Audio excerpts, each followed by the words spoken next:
NLWN-TV now brings you the In the Dugout show. A look at today's Eau Claire Cavalier game. And now, join us in the dugout.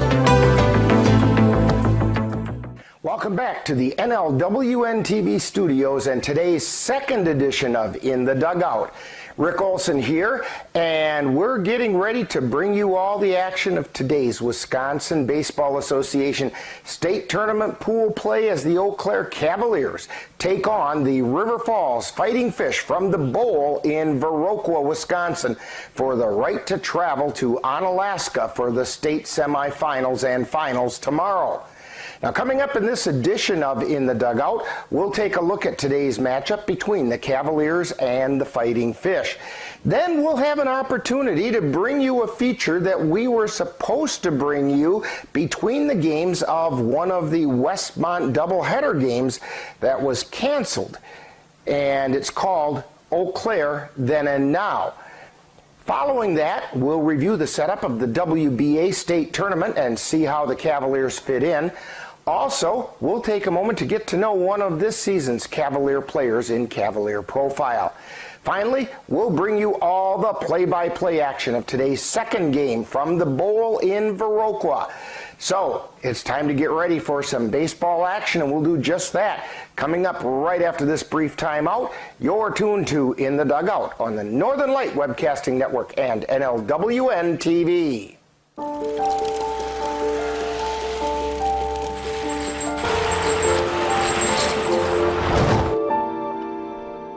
Did you know dragging chains can spark a wildfire?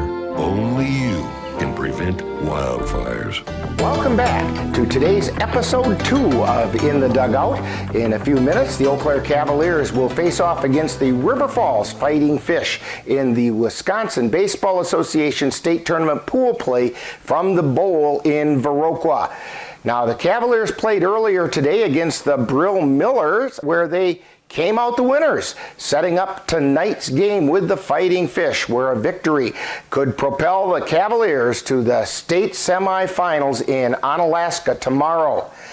Now, in order to get here, the Cavaliers were the winners of Pool B of the Merrill Regional on a tiebreaker of allowing the fewest runs scored, as they were tied with the Spring Valley Hawks and the Everest Merchants.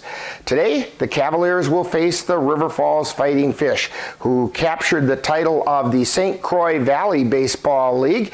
They also won their pool in the River Falls Regional of the WBA tournament with a 4-0 win over Sparta.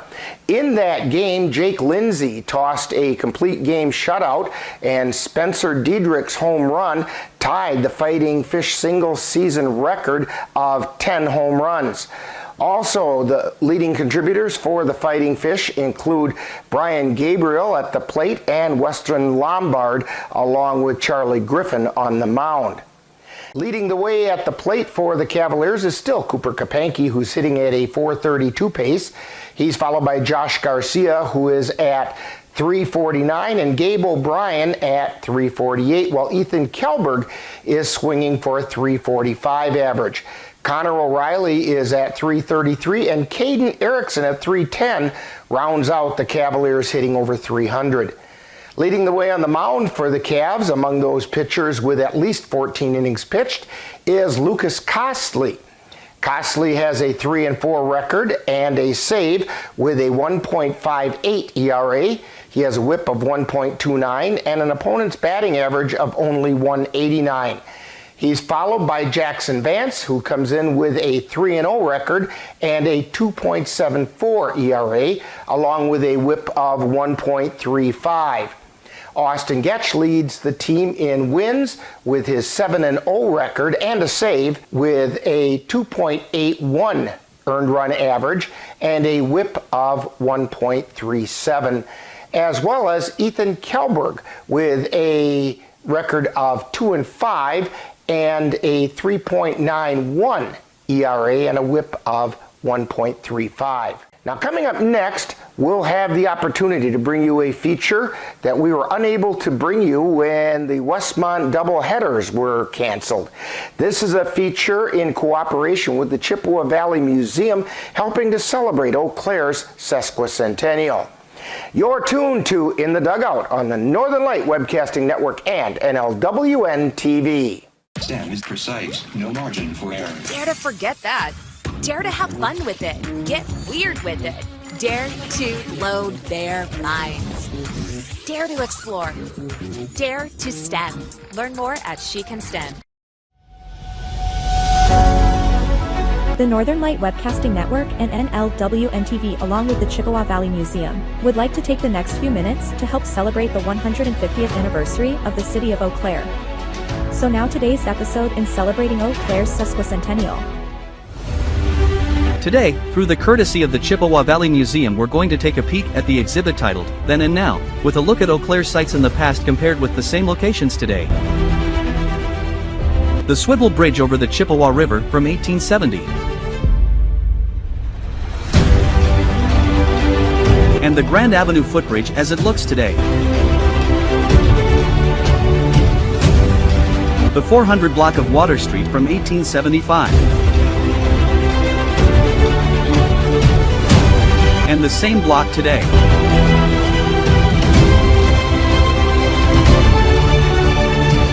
The Eau Claire County Courthouse on Grand Avenue under construction in 1873 and the finished building in 1874. Compared with today's Eau Claire County Courthouse.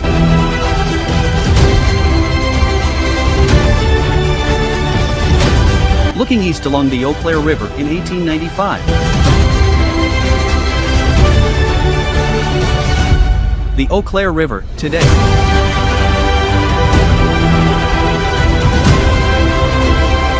Eagle Brewery in 1891, started by Matthias Leinenkugel at the intersection of Farwell and Madison Streets. That intersection today.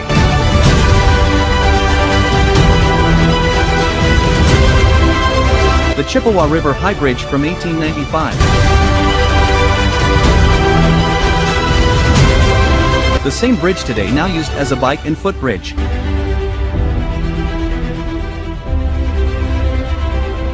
Fourth Avenue from 1895.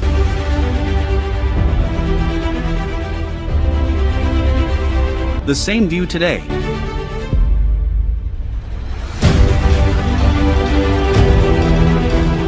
The Omaha Railroad Depot on Putnam Street from 1917. The former depot site today.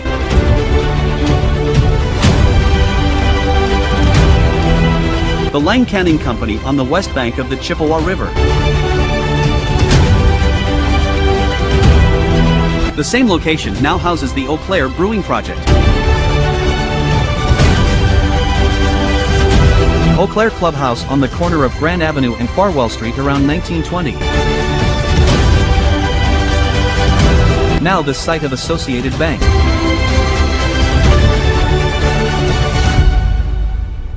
Looking north on Barstow Street in 1925.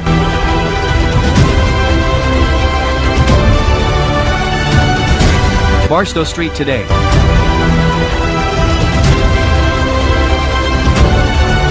The Eau Claire State Normal School Schofield Hall from 1916. Now the administration building for the University of Wisconsin-Eau Claire. A hangar for Eau Claire Airways in 1937, which was located just off State Street in Putnam Heights. It's now a residential neighborhood.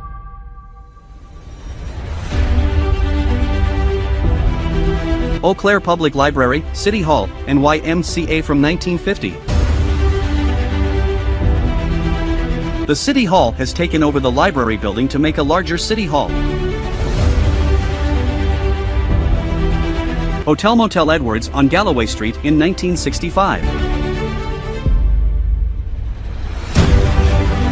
It's now the Oxbow Hotel.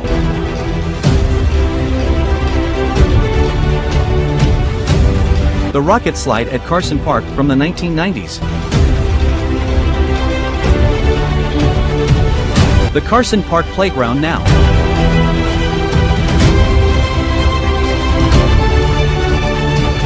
The confluence of the Chippewa and Eau Claire rivers in 1900.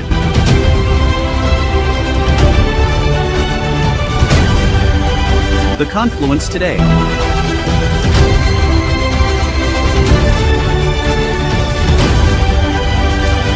This has been a quick peek of the Chippewa Valley Museum's exhibit Then and Now, which is available for viewing at the Chippewa Valley Museum in Carson Park in Eau Claire. You've been tuned to today's episode of Celebrating Eau Claire's Sesquicentennial presented by the Northern Light Webcasting Network and NLWN-TV along with the Chippewa Valley Museum. I want to eat apples and bananas. I need to eat apples and bananas. Why can't I eat apples and bananas? Support the Feeding America nationwide network of food banks to help provide meals to those in need. Join us at feedingamerica.org. Welcome back to In the Dugout as we're getting ready to bring you all the action of today's WBA state tournament pool play games for the Cavaliers. 36 teams from around the state of Wisconsin qualified for the WBA regional tournaments. There were 6 regions with 2 pools in each region, and the winner of each regional pool has advanced to the WBA state tournament. Those 12 state tournament teams have been reseeded and divided into 4 state pools. Pool 1 will take place in Sparta and will include the Tilden Tigers, the Hayward Hawks, and the Washburn Sharptails. Pool 2 in Coon Valley and Viroqua has the teams work here to cover the Cavaliers, the Brill Millers, and the River Falls Fighting Fish. Pool 3, also in Viroqua, includes the Spooner Cardinals, the Hudson River Rats, and the Wausau River Hawks. Onalaska has the Prescott Pirates, the Tony Hayshakers, and the Hagen Knights for Pool 4. The winners of these 4 pools will compete in the state semifinals tomorrow in Onalaska, followed by the state championship game later tomorrow afternoon. Against the teams qualified for the WBA state tournament, the Cavaliers have a 2-1 record, having split their season series with the CRBL rival Tilden Tigers and having defeated the Hudson River Rats. Now, coming up next, following this timeout, we'll get to know one of this season's Eau Claire Cavalier players on Cavalier Profile. You're tuned to In the Dugout on the Northern Light Webcasting Network and NLWN-TV. Honey, the kids are antsy. What can we do that will keep all of us entertained and won't break the bank?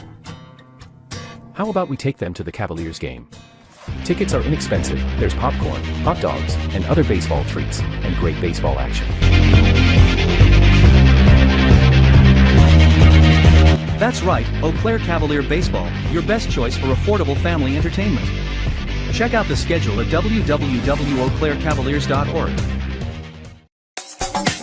Time now to get to know a Cavalier player on Cavalier Profile. We'll get to know a little better who plays on this year's Eau Claire Cavalier baseball team. And now, Cavalier Profile.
This has been Cavalier Profile, where we get to know a little better who plays on the Cavalier baseball team. Stay tuned, more in the dugout coming right up. It happens to everyone eventually. Your computer goes on the fritz. Fear not, Slayton's Technology Services can help. When your computer decides to not cooperate, it can be very frustrating. Let Slayton's Technology Services keep you from wanting to drive your computer right off a cliff. Slayton's Technology Services supports business of all sizes. They offer assistance with managed anti-malware, encrypted email, fast tech support, data backup, and recovery, and more. Call Slayton's Technology Services at 715-864-2833 and get the IT help you desire. Slayton's Technology Services is the official IT service for the Northern Light Webcasting Network. Welcome back to In the Dugout. Today the Cavaliers continue their quest to reach the WBA state finals as they take on the River Falls Fighting Fish. Both the Fish and the Cavs are trying to show that they have what it takes to be state champion. So once again, the stage is set for some exciting baseball action. In just a moment, I'll be joining our broadcast crew at the Bowl in Viroqua as we bring you all the action of today's second game for the Cavaliers in Pool 2 of the WBA State Tournament. That's coming up next. You've been tuned to In the Dugout on the Northern Light Webcasting Network and NLWN-TV. You've been watching the In the Dugout show with a look at today's Eau Claire Cavalier game.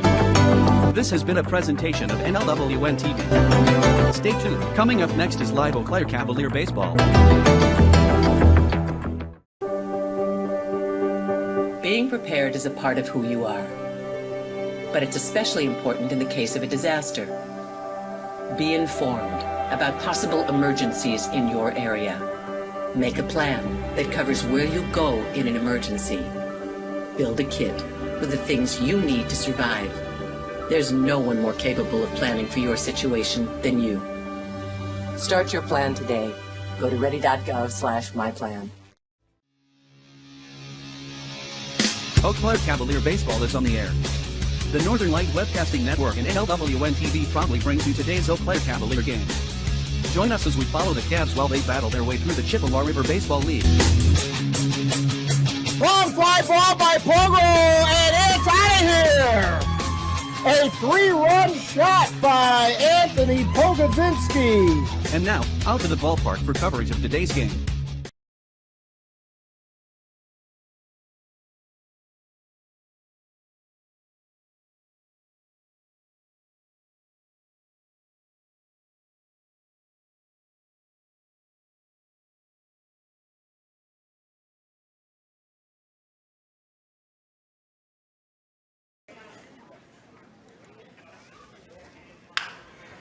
And we have a ground ball and throw over to first. And Erickson beat out the throw for an infield hit.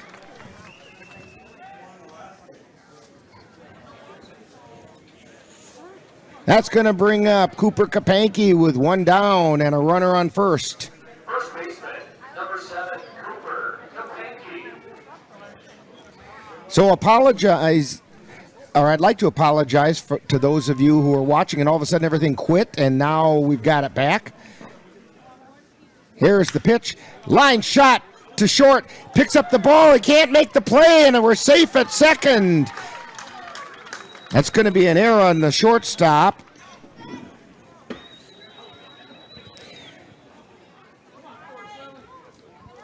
Actually, Kapanke gets on a fielder's choice with an error on the shortstop. And that's going to bring up Gabe O'Brien. Don't forget, Gabe O'Brien, left over from the first game, is still our Geno's player of the game. Mention Gabe's name when you go out to Geno's tomorrow. Get yourself a free soft drink. And if he comes through sometime during today with an extra base hit, taps that one foul on the right side, you'll get a free appetizer out at Geno's.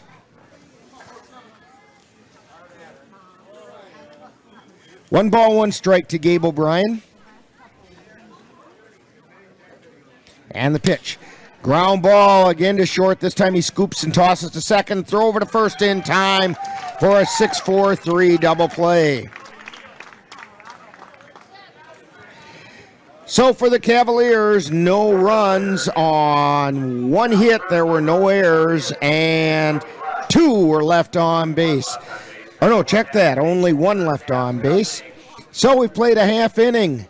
And the score, Cavaliers nothing, and the River Falls Fighting Fish coming to bat.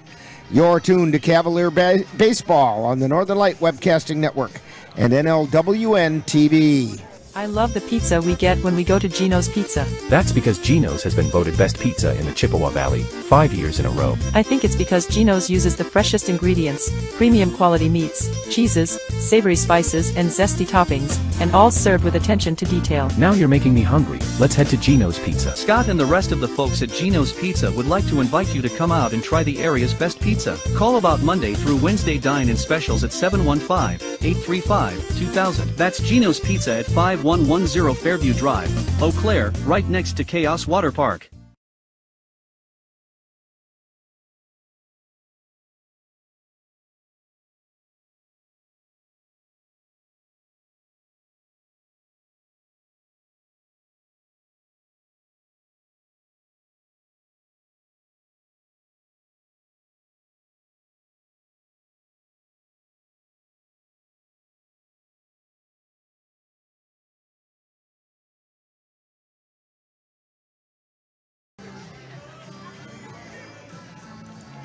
As we head in to the, there we go.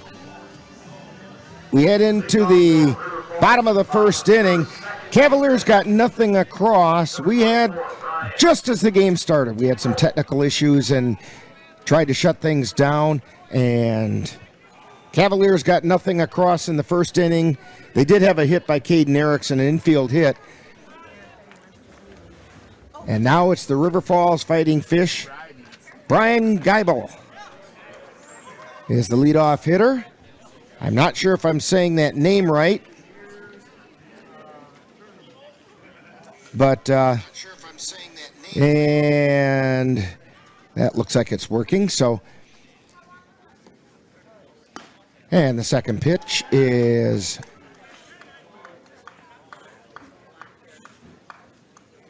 strike called. Lucas Costley on the mound for the Cavaliers. 3-4 record, 1.58 earned run average. Here's the pitch. Fouled away. Count holds at 0-2. He's pitched 51 in the third innings, given up 37 hits, and only 9 earned runs. Walked 29, but struck out 59. No balls, 2 strikes to Brian Geibel, the second baseman for the Fighting Fish. Here's the pitch, fouled away. Count holds again. Defensively for the Cavaliers, third base Jackson Vance, Ben Boda at short, Caden Erickson at second, Cooper Kapanke over at first, Cole Timon behind the plate. The outfield is Campbell Kapanke, Bemninster, and O'Brien going from left to right.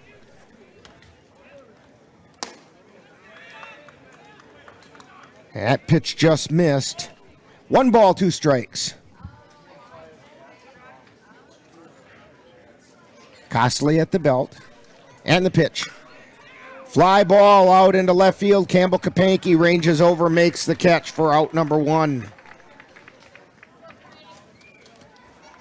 The shortstop, number 2, Trey. That's going to bring up Trey Larson, the shortstop.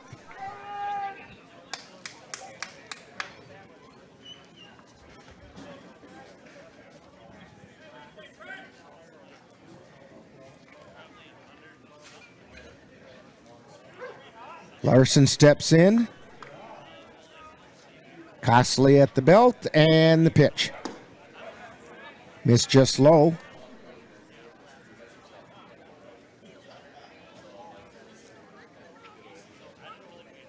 That's a ball and no strikes. And the pitch. That's a called strike. Lights are on here at Viroqua Park in Viroqua. State, our WBA state tournament pool play. Game number 2 for the Cavaliers against the River Falls Fighting Fish. Cavs won their first game. Fighting Fish won their first game. Ground ball, fair ball, knocked down, throw over to first, not in time. So that's going to be an infield hit for Trey Larson. Jackson Vance knocked it down. Probably saved a base by doing that. So one down, we have a runner at first. And this is Spencer Diedrich, the center fielder.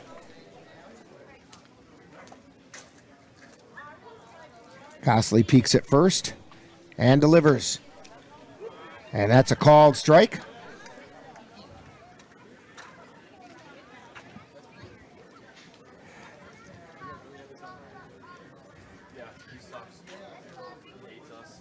I look over at first, throw over to first.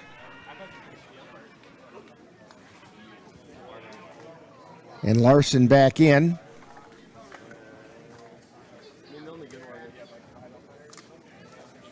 Larson takes a lead.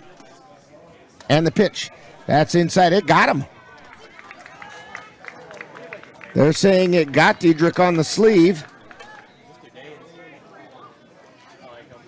That's going to bring up Lucas Lutke, the designated hitter. Runners at first and second. Larson at second. Diedrich at first. One down. Costley looks over at second. And delivers to Lutke. It's low for a ball.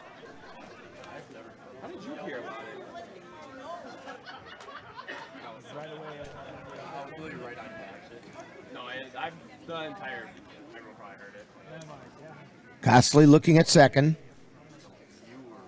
He's at the belt and delivers. Ball popped straight up in the air out of Timon's glove, but he was able to snag it. 2 balls, no strikes.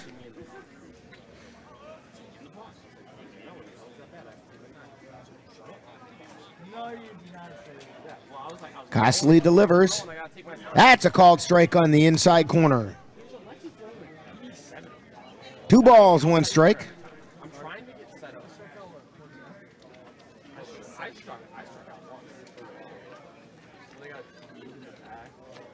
Again, Costley looking over at second, and he delivers. That's low. 3-1 is the count.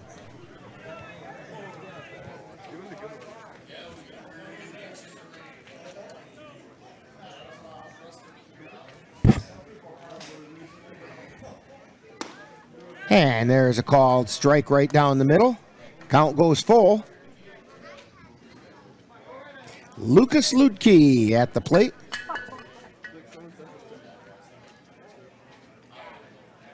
Costley looking in. He's into the stretch. And the payoff pitch. That's high for ball 4. That loads the bases.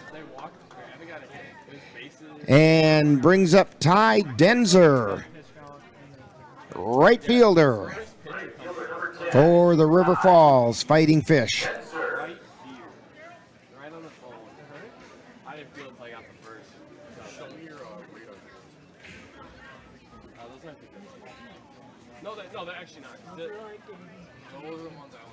Costley delivers. That's a called strike on the inside corner.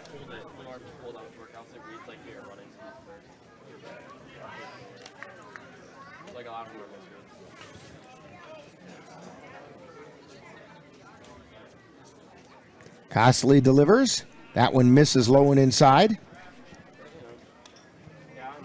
1 ball and 1 strike to Ty Denzer. Bases are loaded with 1 out.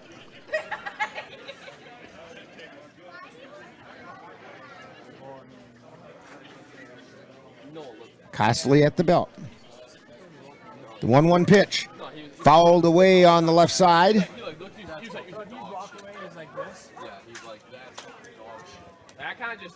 1 ball, 2 strikes. Costley trying to work out of a bit of a jam. in the first inning. Here's the pitch. That one is ball 4, and it got away from Timon. So it's an RBI walk. Timon's going to go out and have a chat with Costley. And that makes the score 1-0.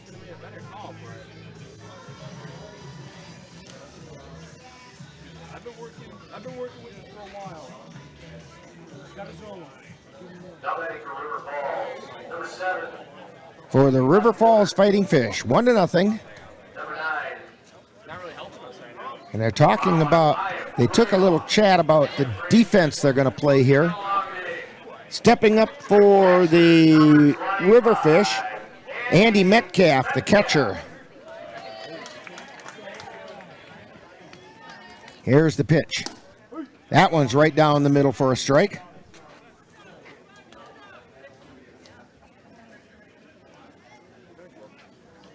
Runner at third takes a lead.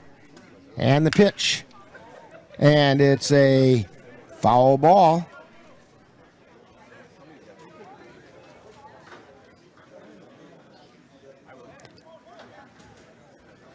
No balls, 2 strikes. To Andy Metcalf.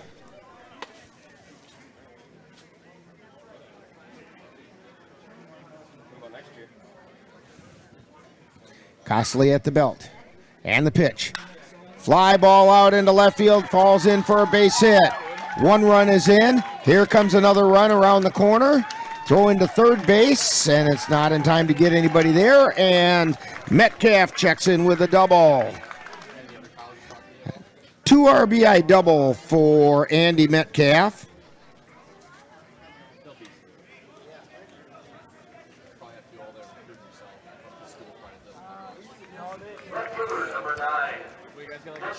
And that makes the score 3-0 for the River Falls Fighting Fish. And the pitch missed outside.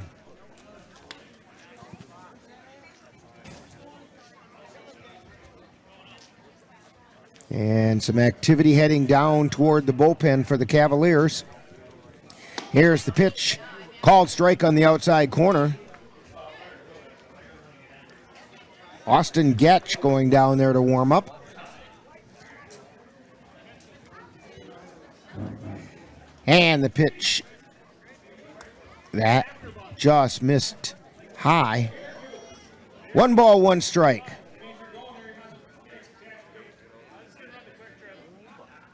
And the pitch. That's a called strike at the letters. 1 ball, 2 strikes. Runner at third takes his lead. Ground ball up the middle, throw over to third, and they make the tag there as a run comes in to score.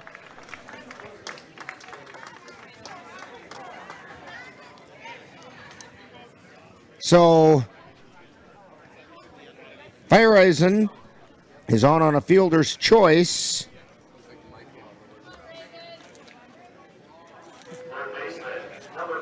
And they got Denzer at third. Andy Metcalf. Or check that, Denzer scored. Metcalf was out at third. And Fireisen is at first.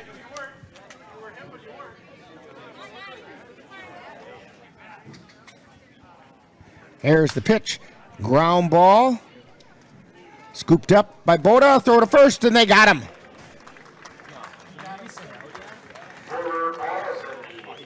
So, that finally ends the first inning. But 4 runs on... I've got just 2 hits, and there were a couple left on base. So we've played an inning, and it's the River Falls Fighting Fish 4, Cavaliers nothing. You're tuned to Cavalier Baseball on the Northern Light Webcasting Network and NLWN-TV. To get your lawn or garden to perform like you want, you first need to know about your soil. That's where Midwest Environmental Consultants can help. Their soil testing service can give you a complete rundown on your soil's nutrition and health. They test for nitrogen levels, phosphorus, potash, micronutrients, minerals, pH, and organic matter. Let Midwest Environmental Consultants put you in control of your soil's health. Call Midwest Environmental Consultants at 715-586-1302. That's Midwest Environmental Consultants, soil testers for the Chippewa Valley. And we're back here at Viroqua Park Bowl for the WBA pool play.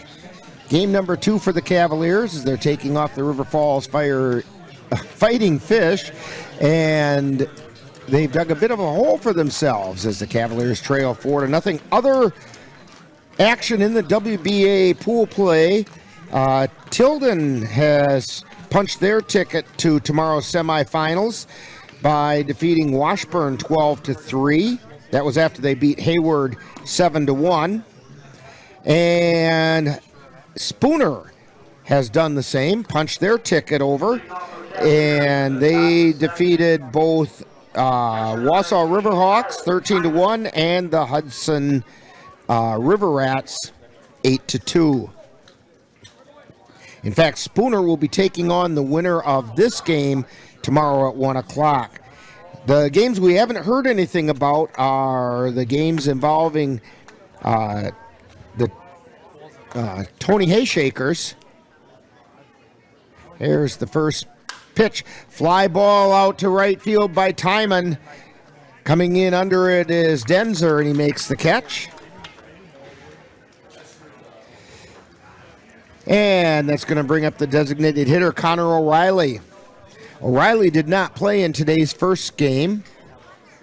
Comes into the game batting .333.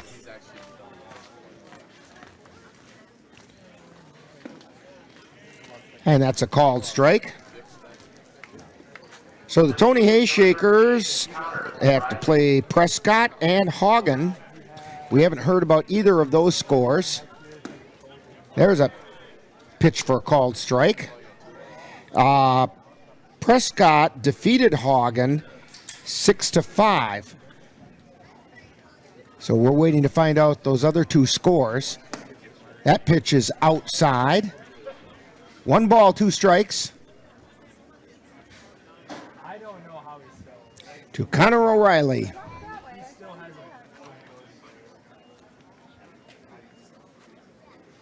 Here's the delivery. Fly ball to right field. Denzer coming in hard, and he made the catch.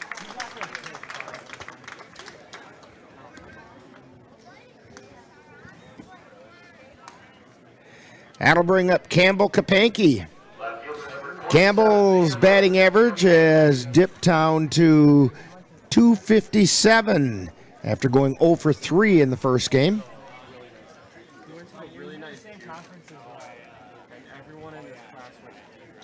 And the pitch, swing and a miss.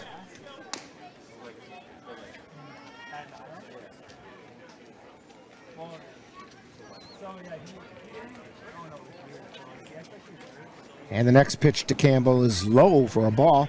1 ball, 1 strike.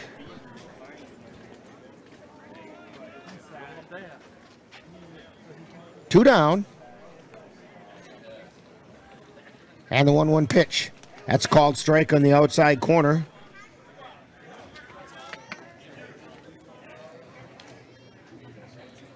Jake Lindsay looking in. Goes to the belt and delivers. Called strike 3. Kapanke goes down looking, and the Cavaliers go down in order. No runs, no hits, no errors, nobody left on base.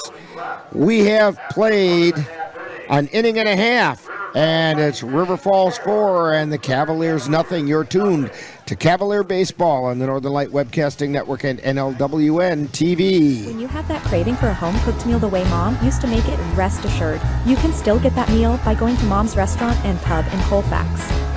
Mom's is open daily, serving breakfast and lunch, and don't forget dinner on Friday nights with Mom's famous fish fry. The coffee is always hot, the breakfast is always delicious, and lunch will put a smile on your face and in your stomach. 225 Bremer Avenue, Colfax. call 715-962-4617. That's Mom's Restaurant and Pub.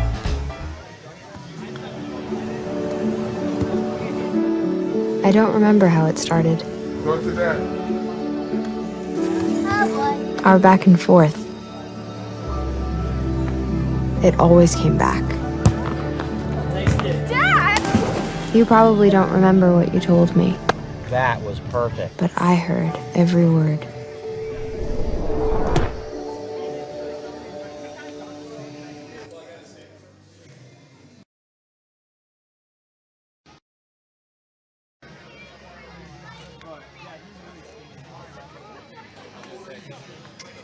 And we're back here at Viroqua Park Bowl. Heading into the bottom of the second inning. Lucas Costley hoping to settle down a little bit. And we go to the bottom of the order for the Fighting Fish. Kyle Fritz, the first baseman. That pitch is low, just off the inside corner.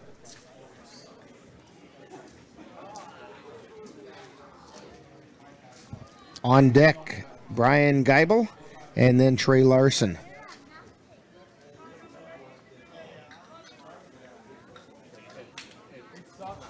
Here's the 1-0 pitch.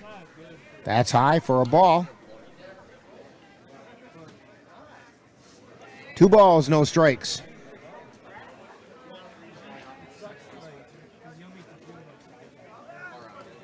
Costley steps off. Now Fritz steps out and back in.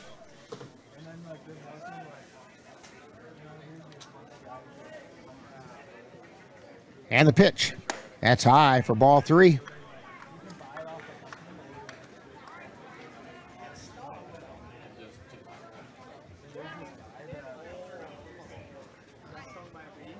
Costley delivers.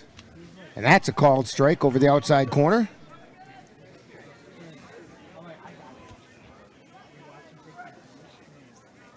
Costley at the belt. And the pitch. That's a strike on the inside corner. Count goes full to Kyle Fritz. And the pitch. Fly ball out into left center field. Kapanke moves over and makes the catch.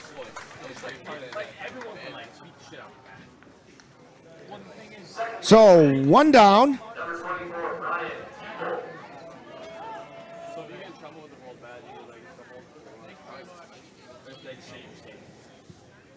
And that brings up Brian Geibel. He flew out to left his first time up.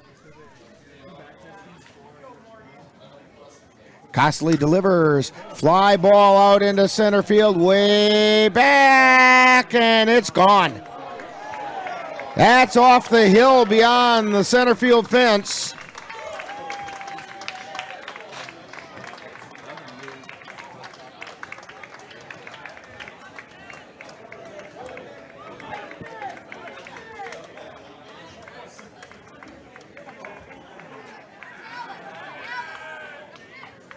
And that makes the score, the Fighting Fish 5 and the Cavaliers nothing. That brings up Trey Larson. He singled to third on a ball that was knocked down by Vance on a diving effort.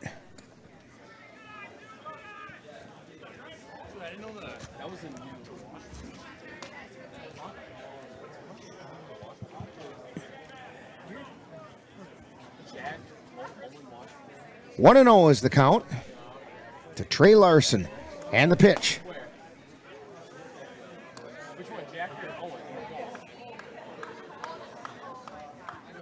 Pitch missed for a ball. It's 2-0.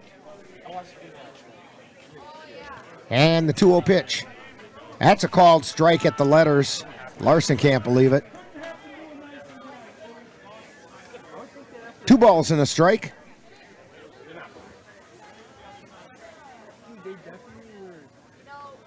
And the pitch. Curveball. Line shot caught by Erickson.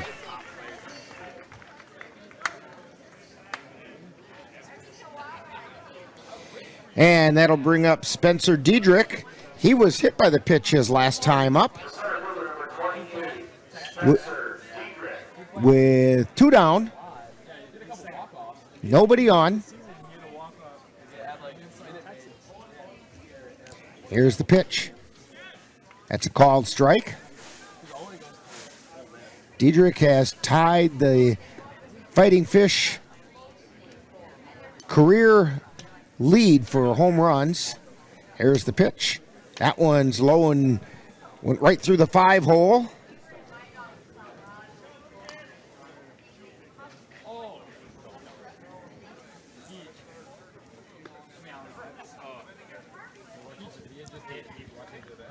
One ball, one strike.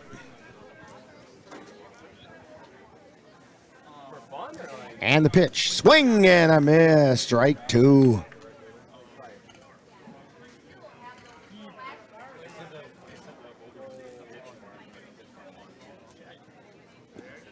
And here comes the pitch. Curveball, missed high. 2 balls, 2 strikes, 2 down.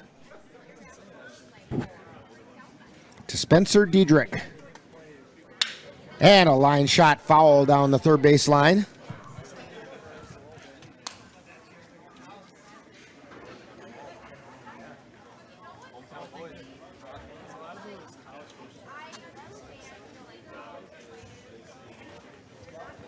So the count holds at 2-2.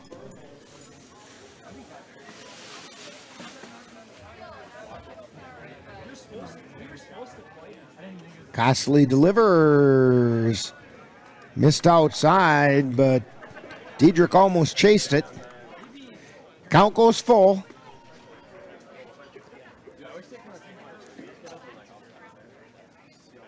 Costley looks in and delivers a payoff pitch. Foul ball pulled way up over the fan deck area down the left field line.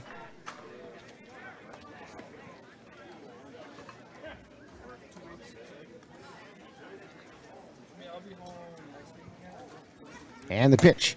That was high for ball 4. So Diedrich draws a walk. That'll bring up Lucas Lutke, and we're going to have a trip to the mound. And I think we have a pitching change happening.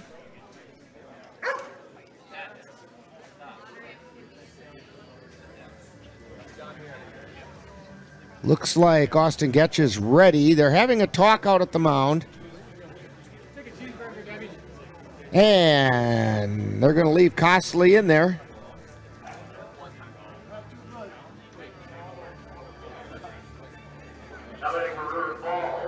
So that's going to bring up Lucas Lutke, who walked in his first appearance.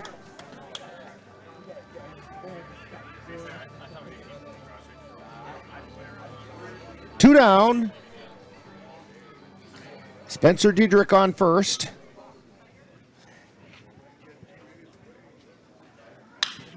And a ground ball to second. Erickson picks it up, throws it over to first for a retirement of the side. So 1 run on the Giebel home run. And on that 1 hit, there were no errors and 1 man left on base. So we've played 2 innings now, and it's the... Our score bug is all kinds of confusing, but it's the River Falls Fighting Fish 5 and the Cavaliers nothing. You're tuned to Cavalier Baseball on the Northern Light Webcasting Network and NLWN-TV. The Eau Claire Cavaliers would like to take veterans out to the ball game. That's right. As a thank you for your service, any veteran of the United States military can receive a lifetime pass for free admission to all Cavalier home games. Just come to Carson Park with your veteran identification, and the Cavaliers will issue you a free lifetime pass to all Cavalier home games. That's just the Cavaliers' way of saying thank you for your service.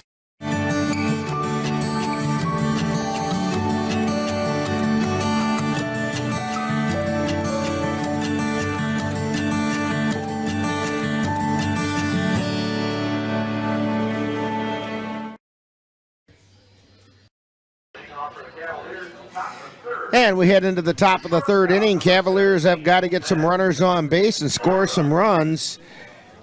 And so far, Jake Lindsay has not allowed that to happen. Leading off for the Cavaliers, Ben Boda. Boda went 0 for 4 in game one. His batting average is at .276 now. Something we have not done yet is take a look at first pitch is a strike on the inside corner. At the Fighting Fish, defensively, third base is Reagan Pino. At shortstop, here's the pitch. It's outside for a ball. 1 ball, 1 strike. Shortstop is Trey Larson. At second base, and here's the 1-1 pitch. Swung on a miss. Strike 2 is Brian Giebel. And over at first base is Kyle Fritz. Behind the plate is Andy Metcalf. Out in left field, it's Mitch Firesign. Something like that. And a shot out into left field by Ben Boda, and he's going to check in at first base with a base hit. Fireisen, that's his name. The left fielder for the Fighting Fish, and he fielded that ball. Center fielder is Spencer Diedrich, and the right fielder is Ty Denzer. Here's the pitch. Short little looper out into left field, or right field, and that falls in with a diving catch attempt made out there. So Xavier Bemminster gets on with a base hit. So the Cavs have put a couple hits together now. And we're back to the top of the order. Jackson Vance, who struck out looking.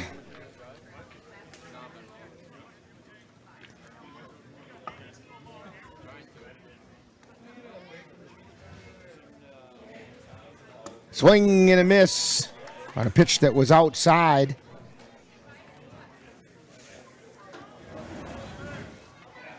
No balls and a strike.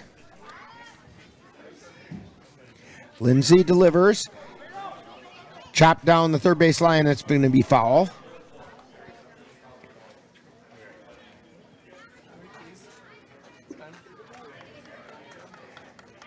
Viroqua Park Bowl.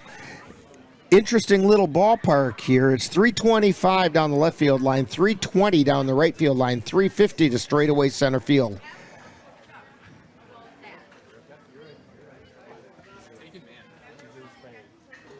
Here's the pitch. Ground ball right back to the pitcher. He bobbles it and flips it over to second. And that moves the runners over. Jackson Vance grounds out 1-3. And advance the runners and brings up Caden Erickson with 1 out. He singled. Beat out an infield hit to shortstop is what he did. So runners at second and third. At third is Ben Boda. At second is Xavier Bemminster. And the first pitch is low for a ball. Jake Lindsay does not waste any time. Taking a look at third. And the pitch. Fouled off on the right side.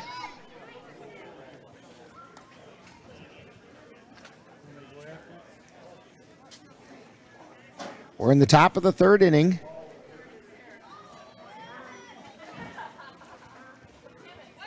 And the pitch. That's high.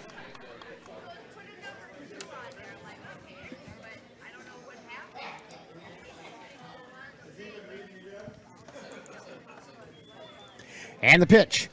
Fouled straight back into the net. 2 balls, 2 strikes.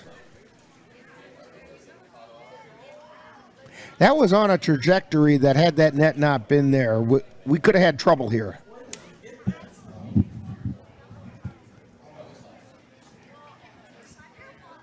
Lindsay at the belt, the 2-2 pitch. Swing and a miss for strike 3.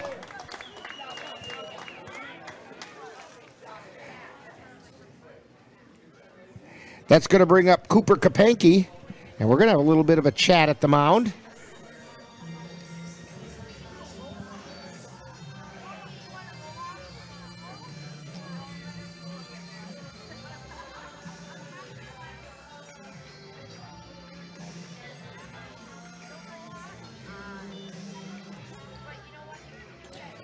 And the party has broken up.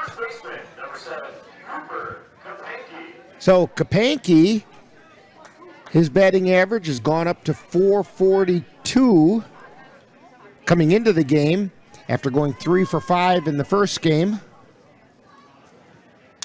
And he fouls this one back. And his last time up, he grounded into a fielder's choice, but was safe because of an error on the shortstop.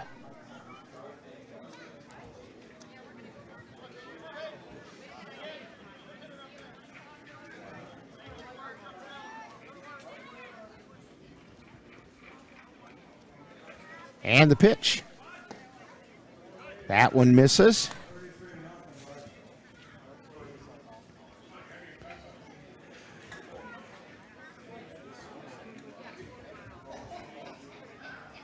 And the pitch.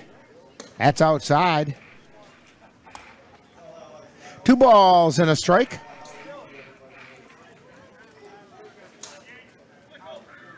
Two down. Runners at second and third. Here's the 2-1 pitch. Ground ball hard to third. Picks it up, throws it over to first, and makes the put out. So Kapanke grounds out third to first, and that ends the Cavalier threat with no runs, 2 hits, no errors, and 2 were left on base. So we've played 2.5, and it's the Cavaliers trailing the River Falls Fighting Fish by a score of 5-0. You're tuned to Cavalier Baseball on the Northern Light Webcasting Network and NLWN-TV. Muldoon's Men's Wear, we're the well-dressed men of the Chippewa Valley shop. Whether you're looking for that big day you have coming up, or simply want to look great for a casual night out, Muldoon's is your stop. Let John or one of the other fine staff help you find just what you're looking for, and they'll make sure it looks great on you. What tops off the well-dressed man? One of Muldoon's well-made hats. Whether it's shirts, pants, suits, formal attire, or accessories, and did we say hats? Muldoon's has it for you. That's Muldoon's Men's Wear, 1506 South Hastings Way in Eau Claire. Jason, let's go see your room.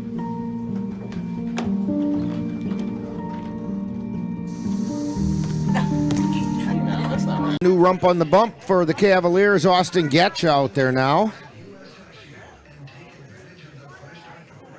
So Costley went 2 innings.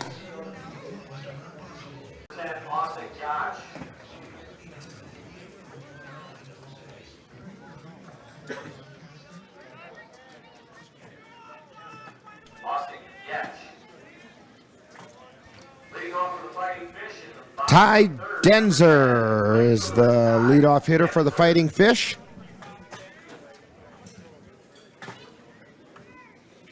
Getch into the wind and the pitch. Missed just a little bit high for a ball.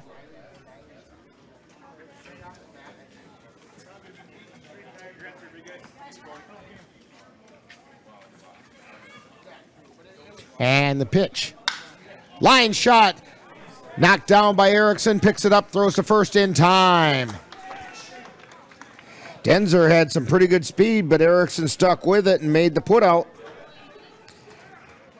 Second to first. That's going to bring up Andy Metcalf, who doubled his last time up. That was a 2 RBI double.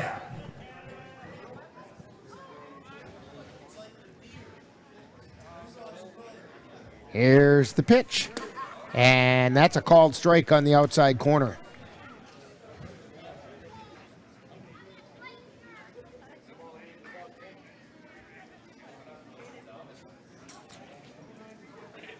The wind and the pitch missed outside. 1 ball and a strike. Cavs trailing 5-0. Here's the pitch to Metcalf. It's high for a ball. 2 balls and a strike.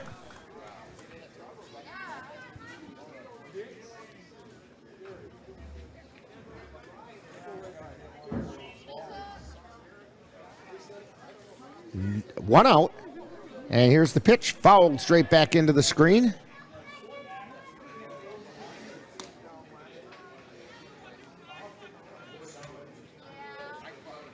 Two and two now, the count.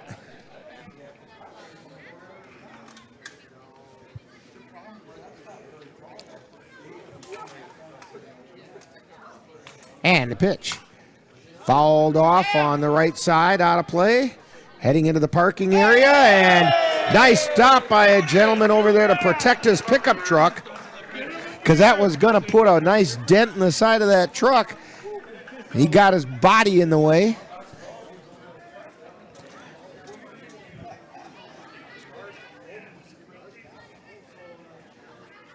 Count holds at 2-2. The pitch from Getch to Metcalf. It's a little bit low, ball 3.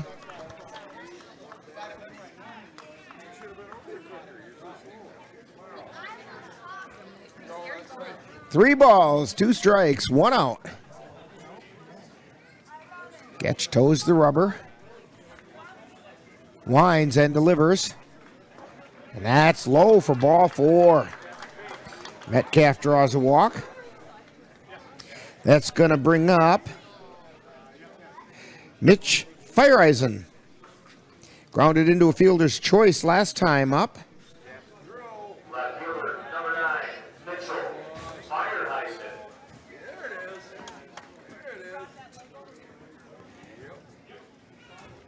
Getch takes a look at first, and the pitch misses for a ball.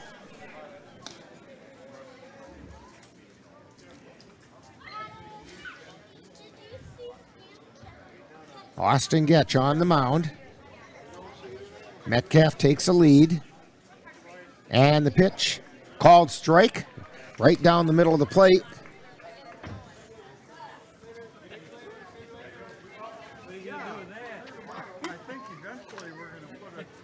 Metcalf.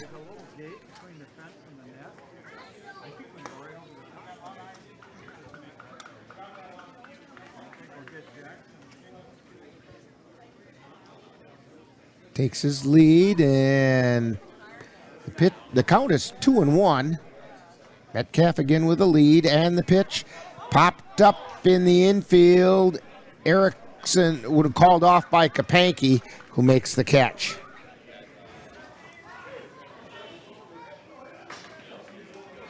That'll bring up Reagan Pino. He grounded to short his first time up with 2 down. Third baseman, number 5, Reagan Pino.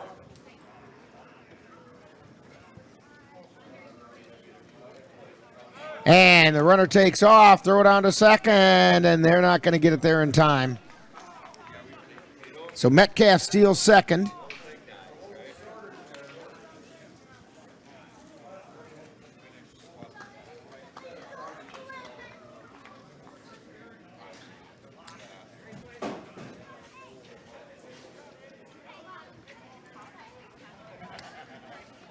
And the pitch.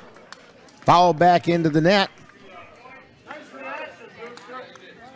No balls and a strike. Reagan Pino at the plate. That's 1-1.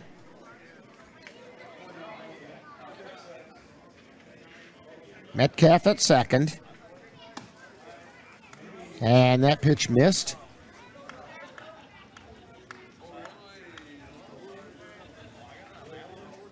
Two balls and a strike. 2 down. Metcalf takes a lead at second. And the pitch. That's high for ball 3.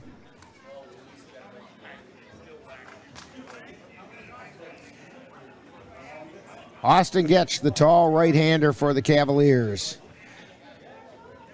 Comes into the game with a 7-0 record. Here's the pitch. High pop-up. Foul, out of play. And the count is full.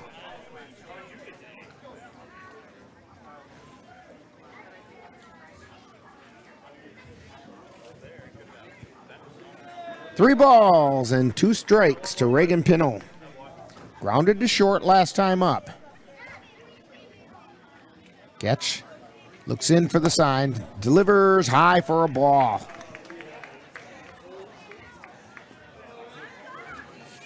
So runners at first and second with 2 down. And that's going to bring up Kyle Fritz. Fritz flew out to left last time up.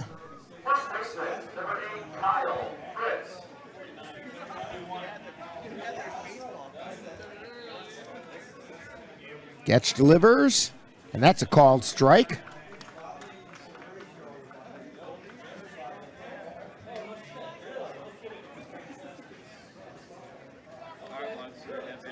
Getch at the belt. Looks over at second and delivers. That's a curveball that missed.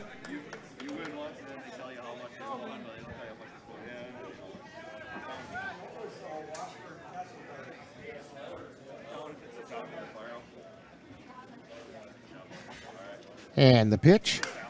Foul, out of play. That's off the wall of the concrete bleachers and almost hit some people in the back of the head.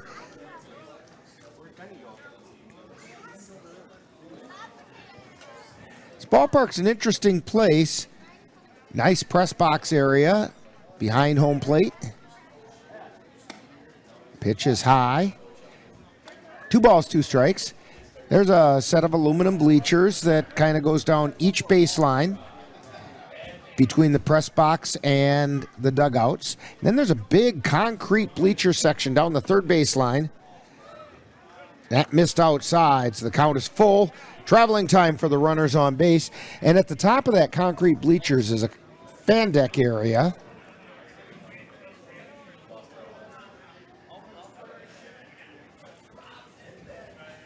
Here's the payoff pitch. Ground ball to second. Erickson flips it over to second, and the ball gets dropped by Boda at second. And that's going to be an error on Boda, I believe.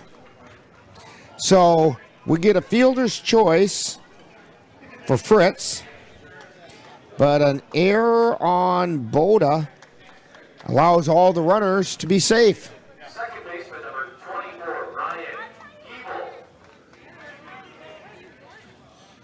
And that brings us back to the top of the order. Brian Giebel homered his last time up over left center field fence. This pitch caught the outside corner for a strike. Bases loaded.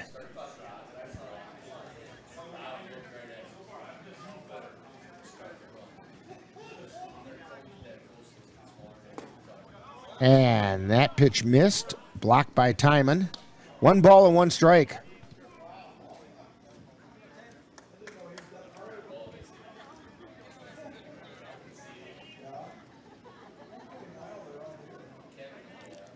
Catch at the belt. And the pitch. It's outside. 2 balls and a strike.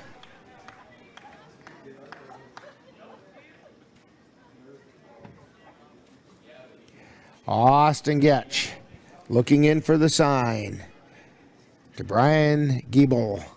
Here's the pitch. And a called strike. 2 balls, 2 strikes.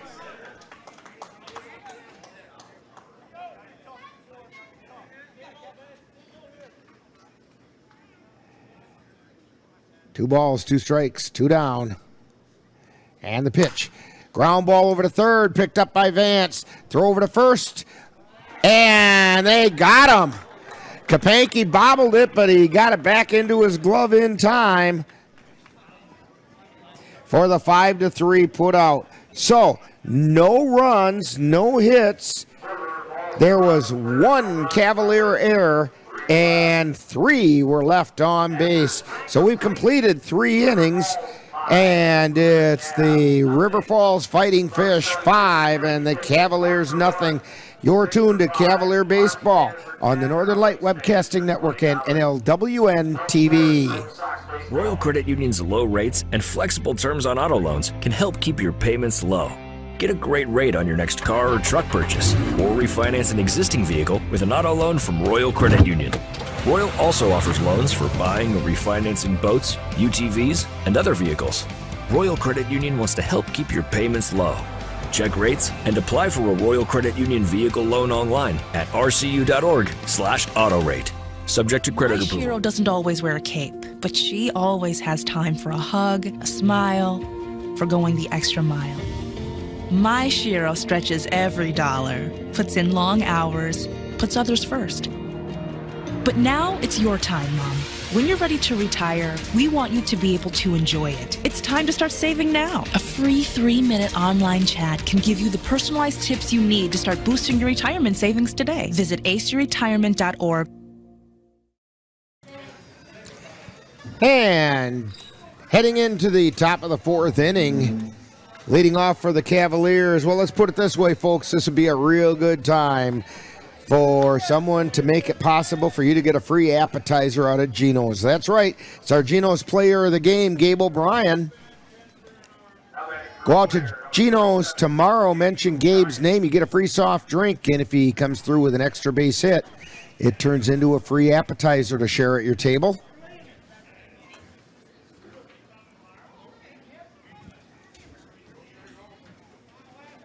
Jake Lindsay on the mound. First pitch is in for a strike.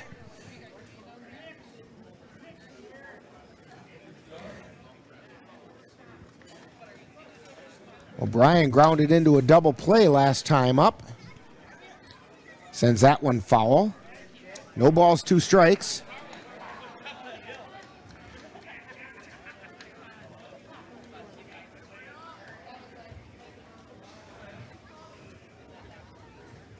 Here's the pitch. Ground ball. Can't be fielded by the second baseman, and O'Brien is on with a single. That's going to be an infield hit. And that'll bring up Cole Timon, who flew out to right field last time up.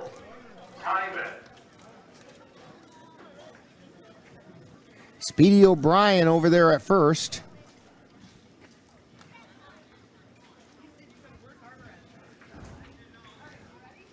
Lindsay on the mound. O'Brien taking his lead. Lindsay delivers, and it's a called strike. Timon saw what it looked like.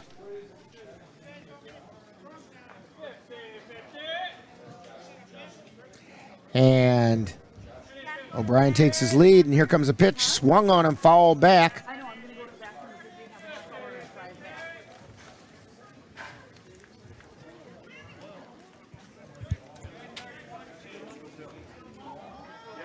0-2 is the count.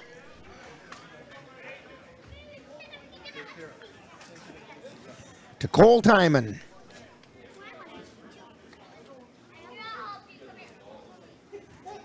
And the pitch swung on and missed, and Timon strikes out. So with 1 down, that'll bring up the designated hitter Connor O'Reilly. He also flew out to right field his first time up. Did not play in the first game today. And the pitch. That one missed low.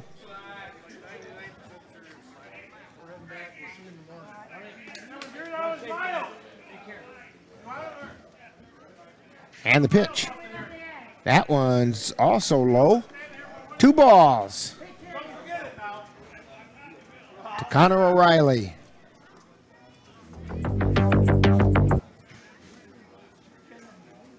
And a swing and a foul.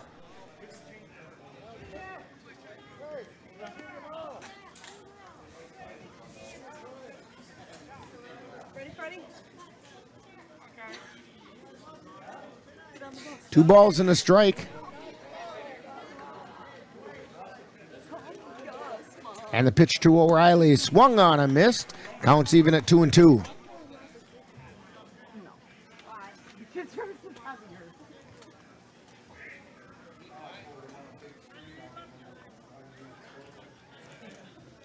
And the pitch is outside. Count goes full. To Connor O'Reilly. Gabe O'Brien over on first. He steps off and takes his lead. And the pitch. Ground ball over to third. Bobbled a little bit. Fires over to first. And they got him by a step.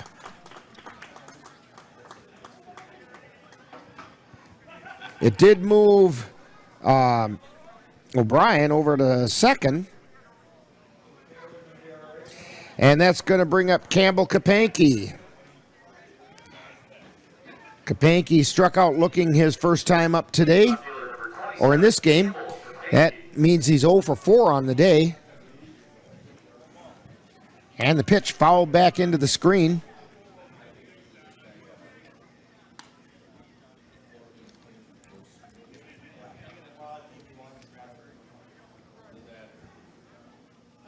Kapanke looking for a way to break out of this bit of a slump that he's in. Lindsay delivers, and that's a called strike. Count goes to 0-2. 2 down. O'Brien at second. And the pitch. Pop foul back behind the plate.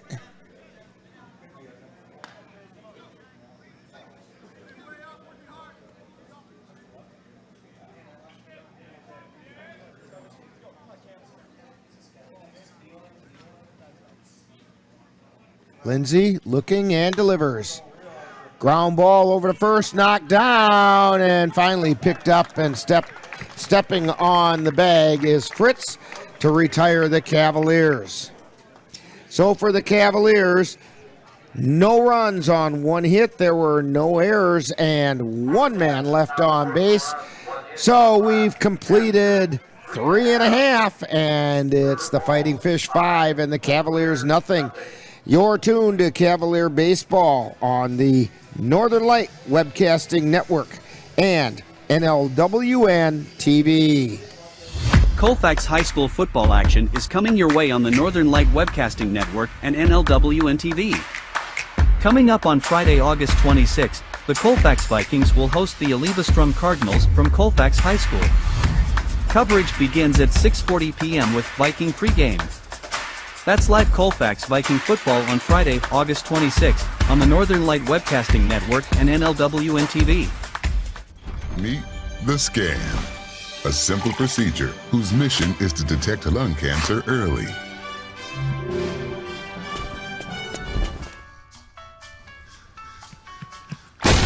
I'm here to save you!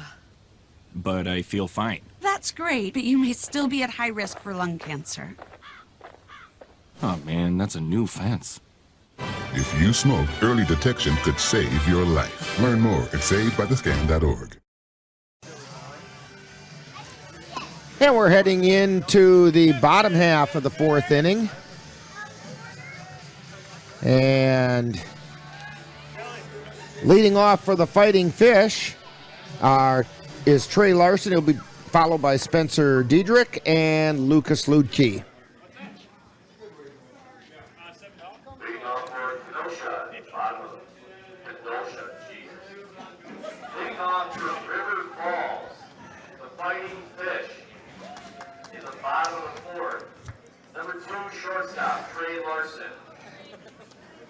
Well, it's very reassuring to know that other announcers get tongue-tied and their tongue doesn't know what their brain's trying to say. Ground ball straight back over to Gatchu, fires over to Kapanke for the putout. And that's going to bring up Spencer Diedrich. Diedrich doesn't have an official at bat yet. He was hit by the pitch his first time up and drew a walk his second time up. So he's 0 for 0. Getch delivers. That's called strike.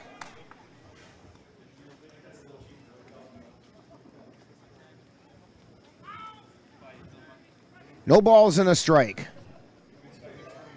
And the pitch. That's high. Count goes even at 1-1.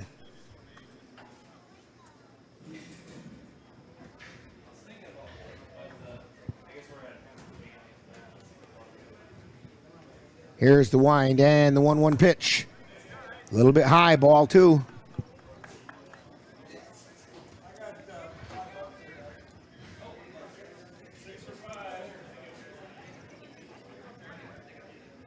And the wind and the pitch. Swing and a miss. Strike 2, counts even. 2 balls, 2 strikes. To Spencer Diedrich.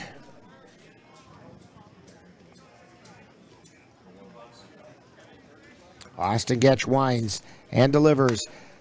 High pop up. Back behind the plate. Time and circling. Looking at it. Falls behind the net. And the count remains 2-2.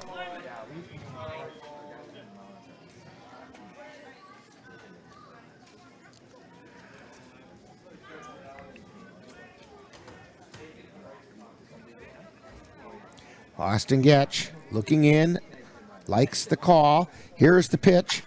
Curveball hit out to left field or center field. Dropping back is Caden Erickson, makes the catch. That'll bring up Lucas Lutke, who's 0 for 1. He grounded to second. He also drew a walk and scored a run back in the first inning. Number 3, Lucas Lutke.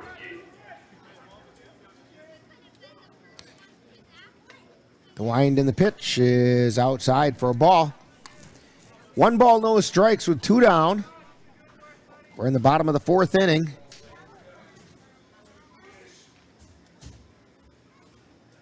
Here's the wind and the pitch. That one missed. 2-0.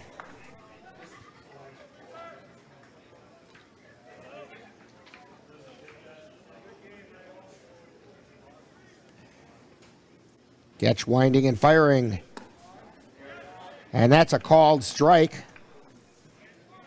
2 balls and 1 strike to Lucas Lutke.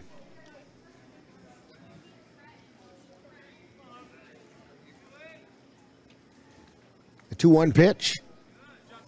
That missed low. 3 balls and a strike.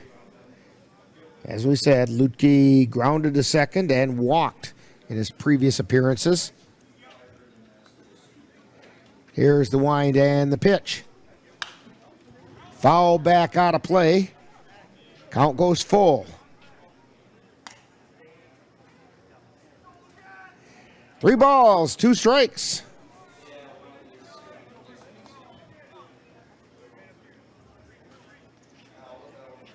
Two down. Getch winds and the payoff pitch. And that's ball 4.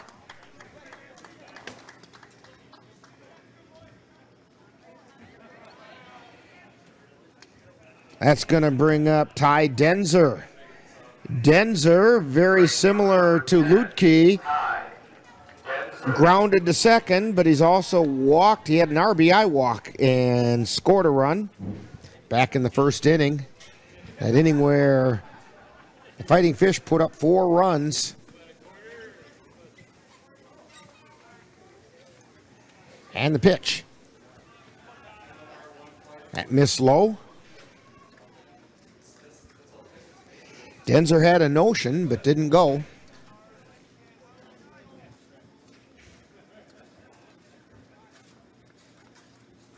The pitch. Fly ball out into center field. Bounces, get past Bemdenster.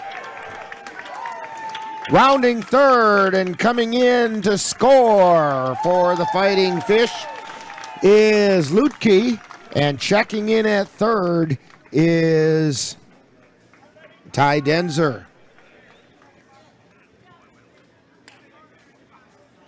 And I'm looking over at the official score to see how he did that. Whether that's a hit and an error or a triple all the way. I think it's probably going to be a triple all the way.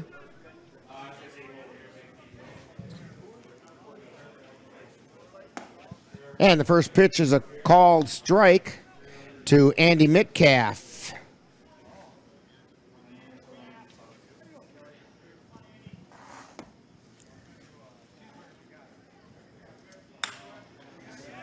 And a shot out into right field. And that drives in another run.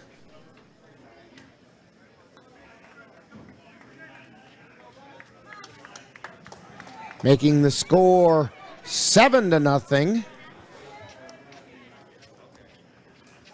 fielder number 9, Mitchell Fireheisen. That'll bring up Fireheisen, who's 0 for 2. Grounded into a fielder's choice. And popped out to Kapanke at first. 2 down. 1-0 count to Fireheisen. 2 runs in this inning for the Fighting Fish. Here's the pitch. Ground ball over to short. Picked up there, throw over to second in time. So Boda makes the play over to Erickson to retire the side.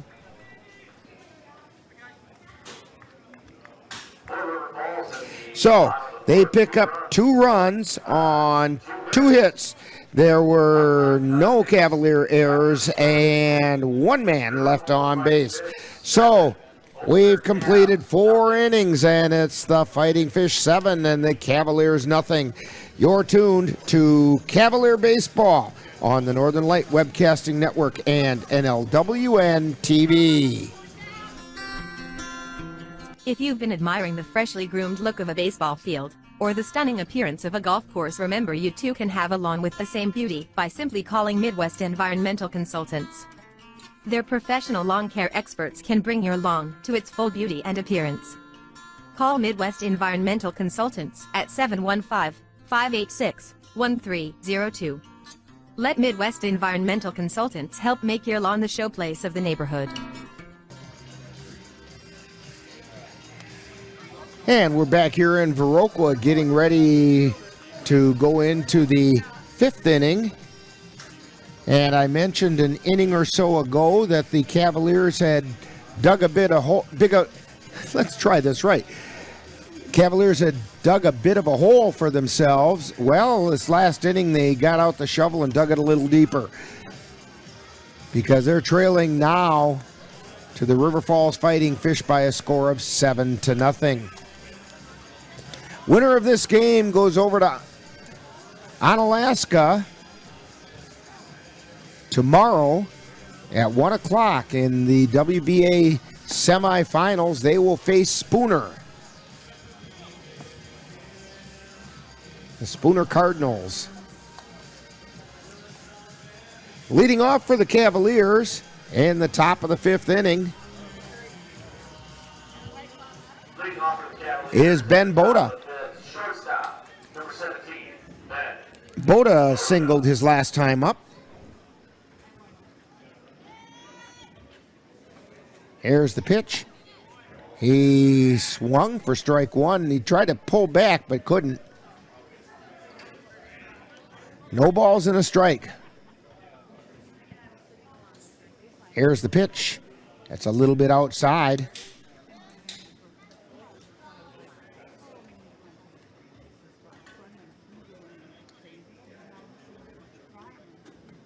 And the pitch.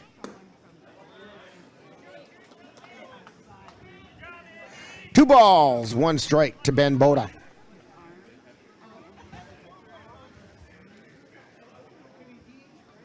Cavs need base runners very desperately, and then they need to do something with them when they get on. Xavier Bemninster on deck, and he'll be followed by Jackson Vance. Here's the 2-1 pitch. Called strike, counts even at 2-2.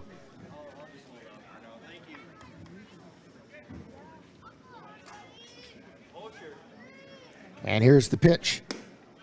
That's outside. Count goes full to Ben Boda.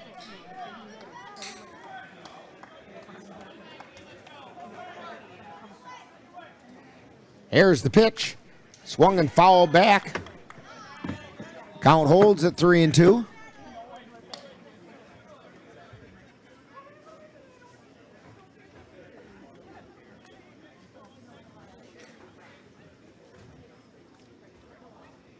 Lindsay delivers. Fouled off on the right side.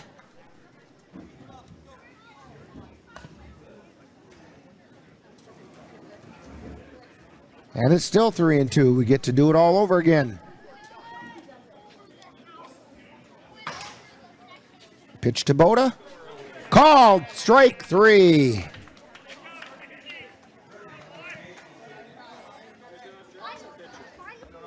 That was a little too close to be looking at. And that's going to bring up Xavier Bedminster, who singled to right his last at bat.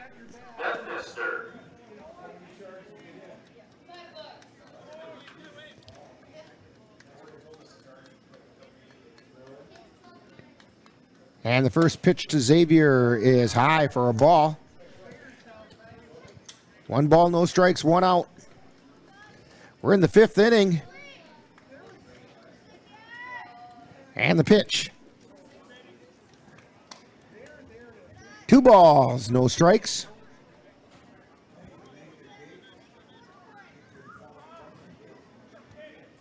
And the pitch. Foul back out of play.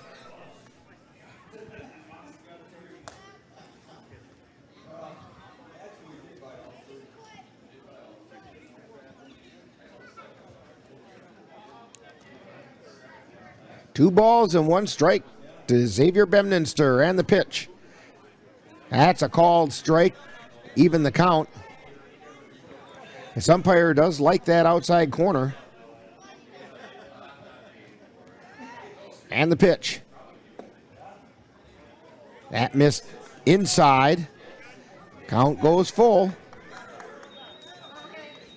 Jake Lindsay on the mound. Here's the pitch. And they're saying it's strike 3.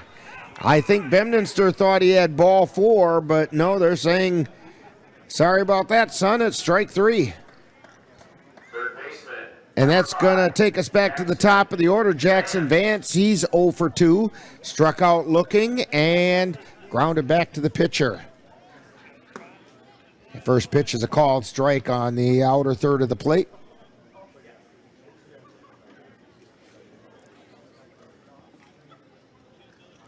Lindsay at the set and delivers. Swing and a miss for strike 2.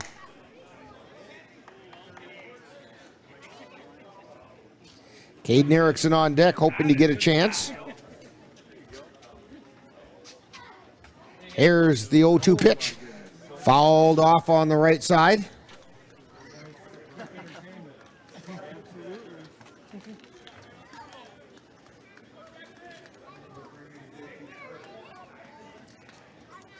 And the pitch as he's at the set. Here it comes.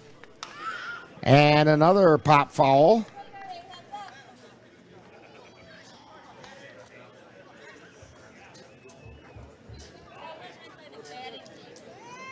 Count holds at 0-2 to Jackson Vance. Lindsay delivers. Swing and a miss, but the ball gets by the catcher. Vance flying down to first, and they throw it out into right field, and Vance is going to be safe. That goes in the book as a strikeout with an... I think that's going to be a pass ball, so it's a strikeout E2. Second baseman, number 6, And that's going to bring up Caden Erickson. And like I said, Cavaliers need base runners any way they can get them. Well, that's one way to do it. And Erickson hits one foul on the left side.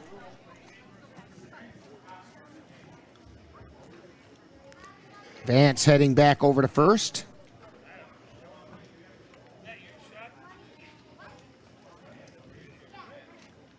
Here's the pitch to Erickson, swing and a miss. Strike 2.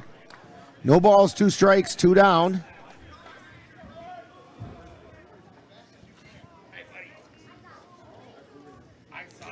Vance takes a lead.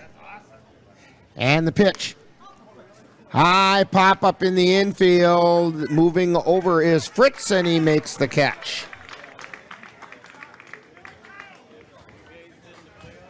So for the Cavaliers, no runs, no hits. There was one error and one left on base. So we've completed 4.5 innings, and it's River Falls 7 and the Cavaliers nothing. You're tuned to Cavalier Baseball on the Northern Light Webcasting Network and NLWN-TV. Mom's Restaurant and Pub in Colfax has just what you need when you have that craving for a home-cooked meal the way Mom used to make it. Mom's is open from 7 a.m. to 3 p.m. daily and until 9 on Fridays with a complete breakfast menu.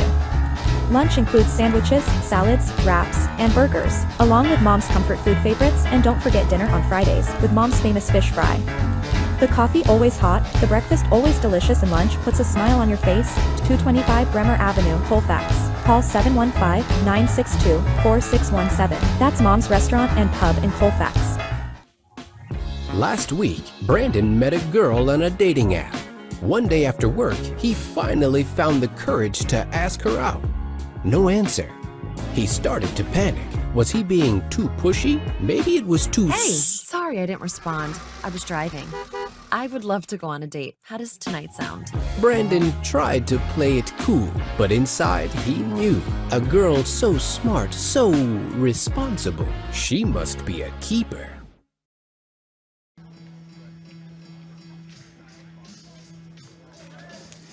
And we're back here at Viroqua Park Bowl, site of this pool anyway, WBA pool play for the state tournament. Cavaliers are playing in pool number 2, facing the River Falls Fighting Fish. And the Cavs are trailing 7-0 after 4.5 innings. Leading off the bottom of the 5th and taking a called strike is Reagan Pino. Pino grounded to short and walked. And another called strike.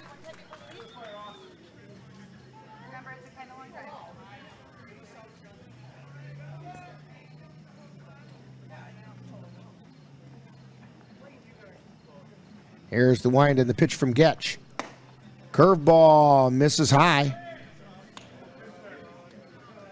1 ball, 2 strikes.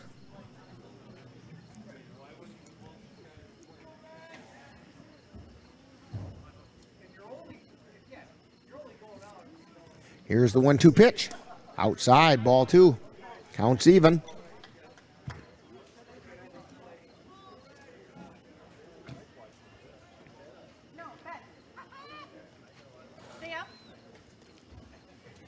Here's the wind and the pitch. High pop-up. Fly ball out into center field.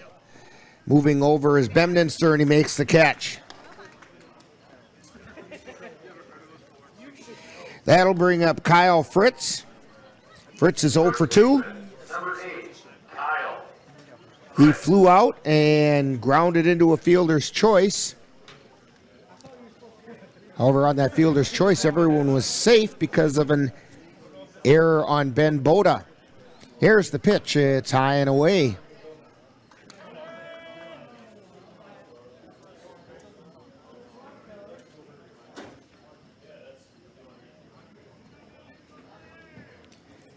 The wind and the pitch. Swung on and knocked foul. That was down the third base line.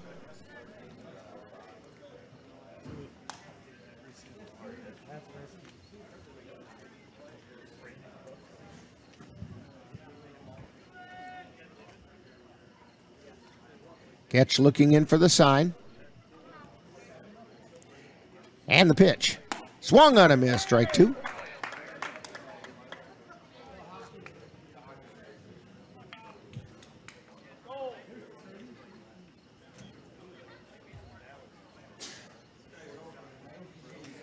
And the 0-2 pitch. Soft looper over to Boda, short for the out.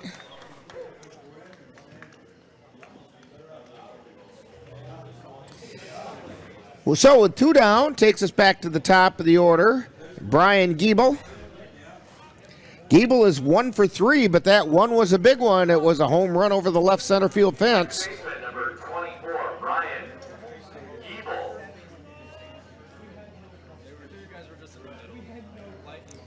Gable, the second baseman. And he hits a high pop-up. Erickson dropping back into the grass and makes the catch. Well, what do you know? A 1-2-3 inning. No runs, no hits, no errors. Nobody left on base. So we've played 5, and it's the Cavaliers nothing, but the Fighting Fish have 7. You're tuned to Cavalier Baseball on the Northern Light Webcasting Network and NLWN-TV.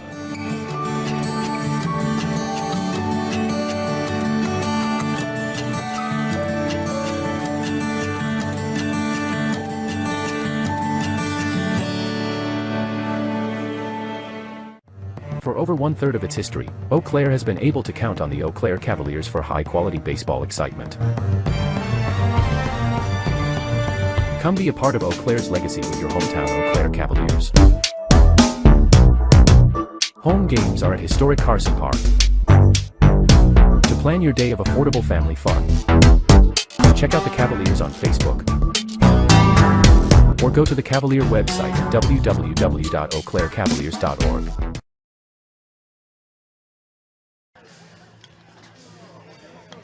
And we're back here in Viroqua, getting ready to start the 6th inning. Top of the 6th, Cavaliers trailing 7-0. And leading off for the Cavaliers will be Cooper Kapanke. And Kapanke's 0 for 2, grounded into a fielder's choice and grounded to third.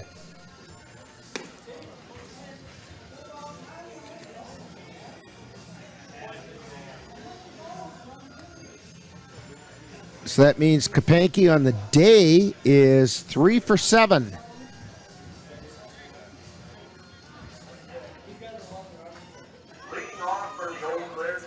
And first baseman, number 7, Cooper Kapanke. Kapanke steps into the box. Jake Lindsay still on the mound for the Fighting Fish. Here's the pitch. That's low for a ball, and it goes through the catcher, Metcalf.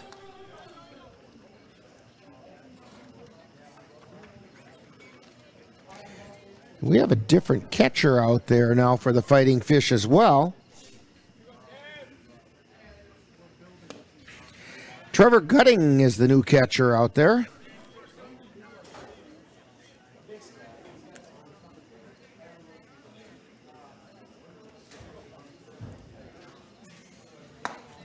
And the pitch is swung on a missed.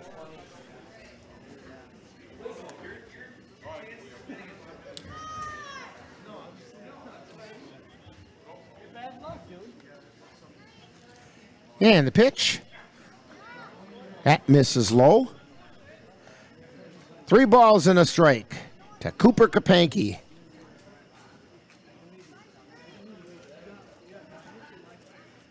And the pitch. Swung on a miss. Strike 2. Kapanke spun himself around with that one.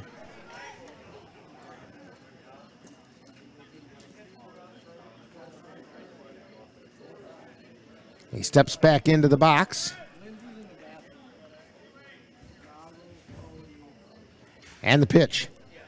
Fly ball out into right field. Way back by the fence. And making the catch back there is Denzer. So it went deep, but it was caught. And that's going to bring up our Geno's player of the game, Gabe O'Brien. Grounded into a double play and singled. Here's the first pitch, swung on a missed. Right fielder number 47, Gabe O'Brien. 2 down. No balls and a strike to Gabe O'Brien. No, there's only 1 out. That's called strike.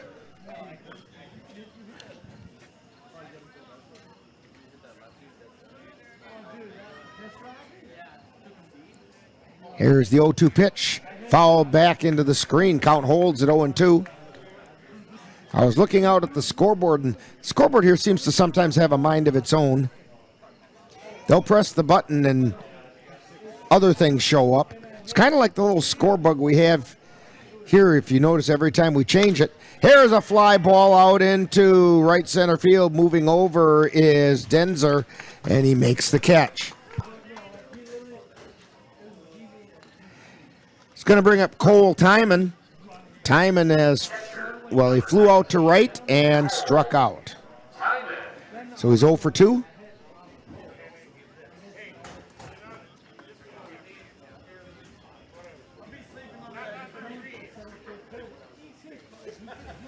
Timon steps in. And the pitch swung on a miss. Strike one.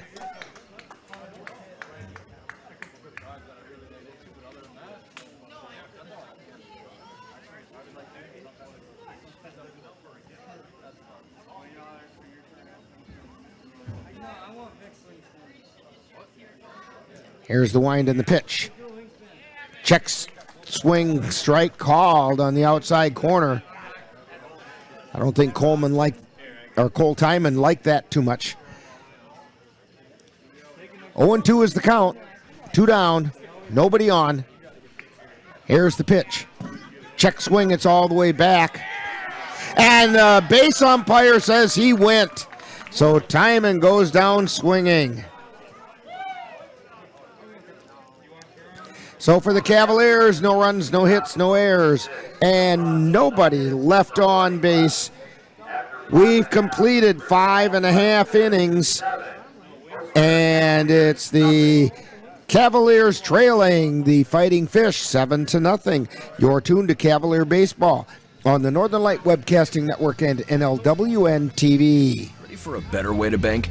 Switch to Royal Credit Union. Royal Credit Union is a financial co-op, not a corporation, so we return earnings to our members. That means you get low or no fees for account services and better rates on deposits and loans. You'll also have all the digital tools you need at your fingertips, so managing your account is easy. Royal is ready to help you discover the credit union difference. Switch to Royal Credit Union today at rcu.org/difference. Insured by NCUA.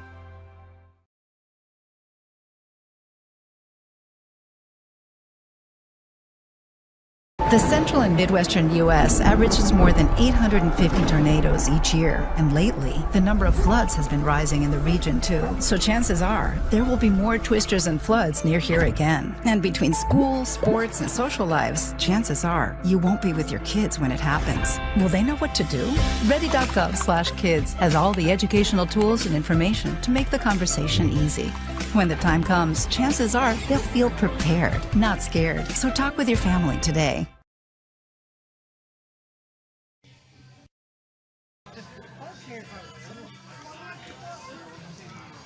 Back here in Viroqua, Cavaliers trailing the Fighting Fish 7-0 as we are heading into the bottom half of the 6th inning.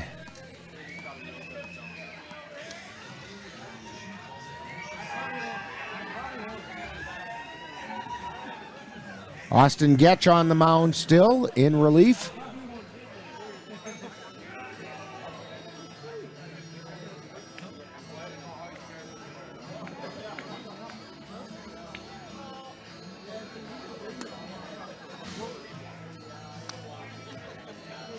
And leading off the bottom of the 6th inning for the Fighting Fish is Trey Larson. He'll be followed by Spencer Diedrich and Lucas Lutke. Larson is 1 for 3. He singled in the first inning, and then he lined out to second and grounded back to the pitcher. Here's the first pitch. Fouled back off of Timon.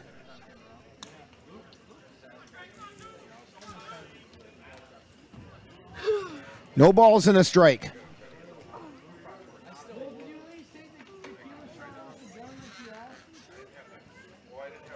And here's the wind and the 0-1 pitch. That's low for a ball.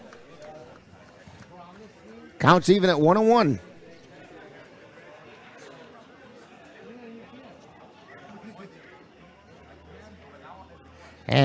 Here's one that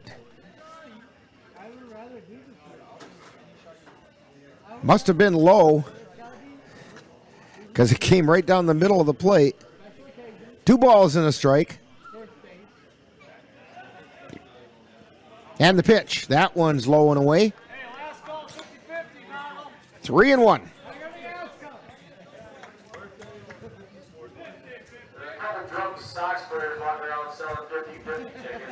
Nobody out, nobody on, and the pitch fouled away, and the count goes to 3-2 to Trey Larson.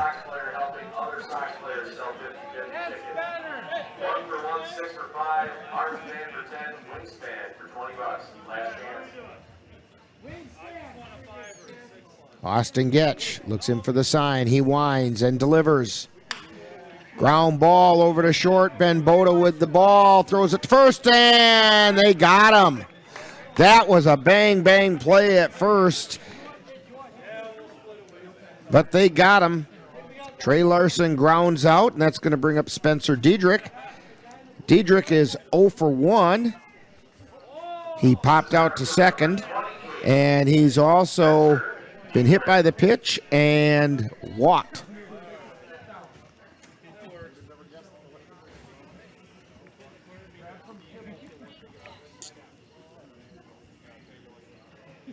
Austin Getch delivers, and that misses low.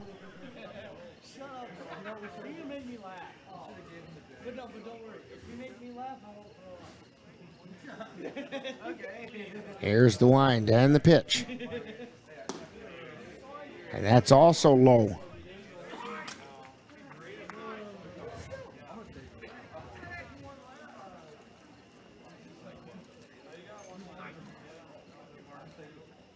Here's the wind and the pitch. That's fouled back.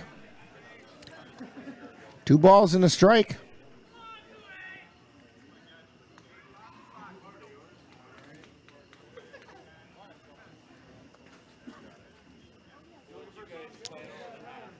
Here's Austin Getch winding and firing.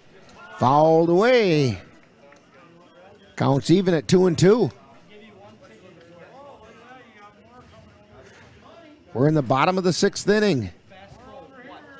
2 balls, 2 strikes, 1 down to Spencer Diedrich. The wind and the pitch. Fly ball out into left field. Campbell Kapanke has it come right to him. And there's 2 down. That's going to bring up Lucas Lutke. Lutke is 0 for 1, grounded to second, but he's also walked and scored twice.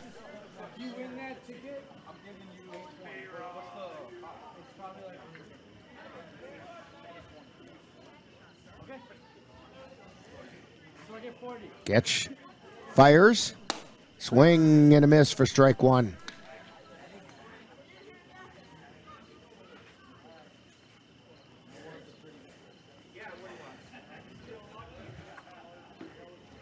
There's the wind in the pitch. That one's fouled back.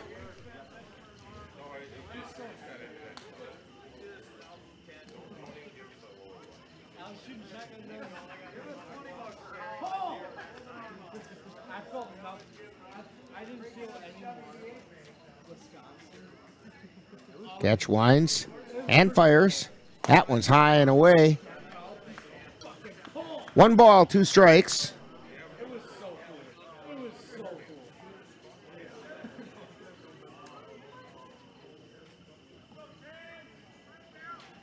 The wind and the pitch. Foul back. Count remains 1-2.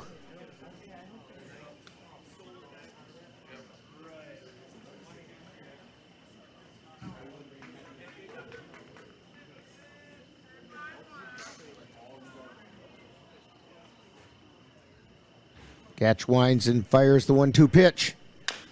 Ground ball to Kapanke. He's going to take it himself for the out. So another 1-2-3 inning. No runs, no hits, no errors for the Fighting Fish. And we have played 6, and it's the Fighting Fish 7 and the Cavaliers nothing. You're tuned to Cavalier Baseball on the Northern Light Webcasting Network and NLWN-TV.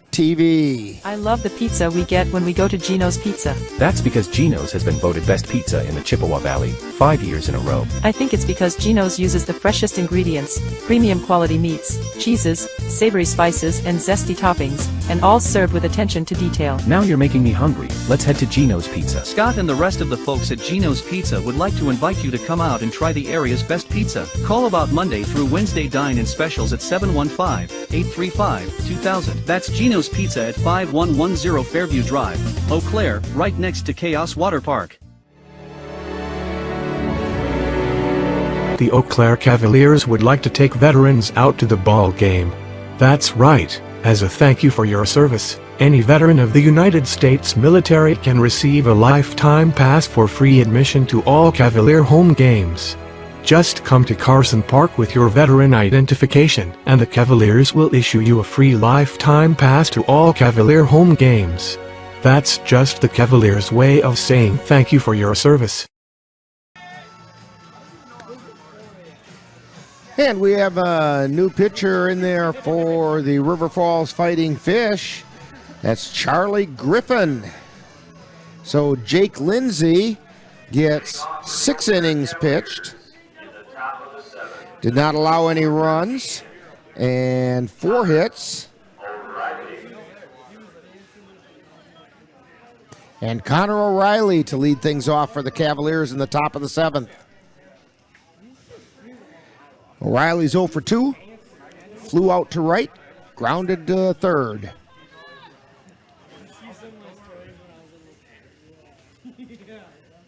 Here's the first pitch by Griffin. It's high for a ball.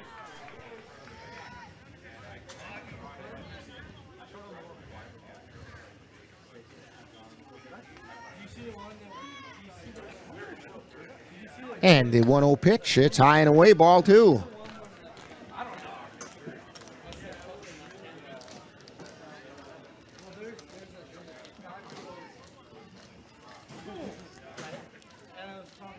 Griffin fires, that's high for ball 3. So Lindsay went 6 innings, gave up no runs on 4 hits, did not walk anybody, and struck out 7. And a 4-pitch walk to start things off for Connor O'Reilly. First walk of the day for the Cavaliers. That's going to bring up Campbell Kapanke. He's 0 for 2. Struck out and grounded to first base unassisted.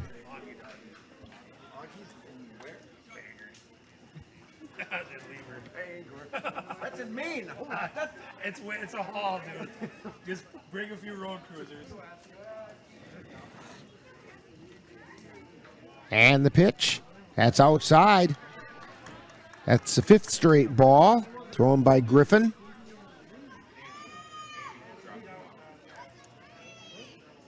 Runner takes his lead at first. And the pitch. Fouled away on the right side.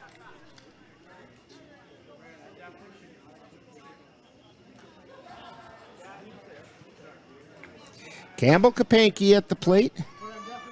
Connor O'Reilly over at first. Griffin took a peek. Now he delivers. And that's a foul ball.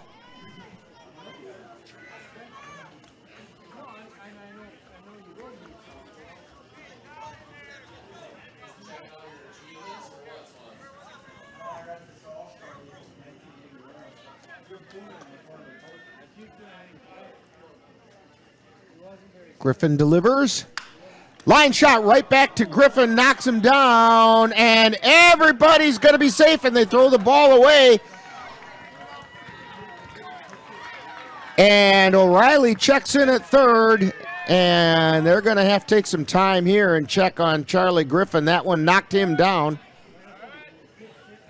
Actually, the second baseman was not happy with his throw. So that's going to be a base hit for Campbell Kapanke. And Connor O'Reilly goes to third on the air by the second baseman. So the Cavaliers have runners at the corner and Ben Boda at the plate.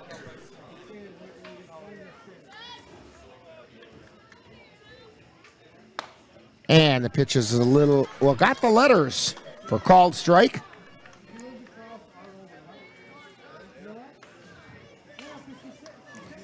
O'Reilly taking his lead at third. And the pitch, it's foul back.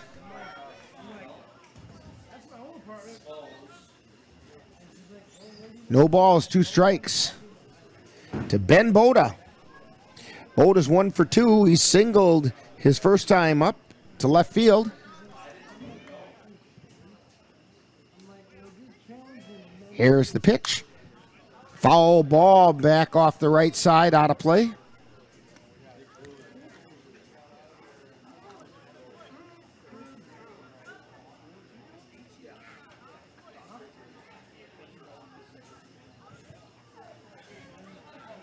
O'Reilly with his lead at third. And Griffin delivers. Hard shot foul down the third base line.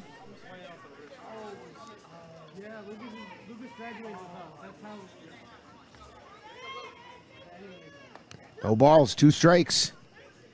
Nobody out. Runners on the corners for the Cavs.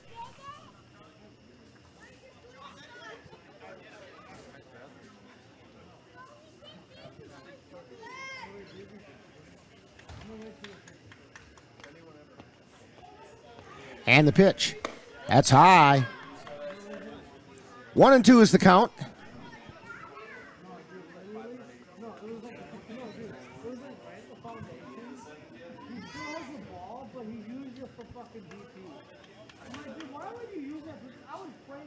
Griffin at the belt, and he delivers, swung on and missed for strike 3. So Boda goes down swinging. It's going to bring up Xavier Bemninster, who is 1 for 2, singled to right field, and struck out. Went down looking. 1 out. Runners on the corners. Cavs trying to get a little something going. Swing and a miss by Bemninster for strike 1.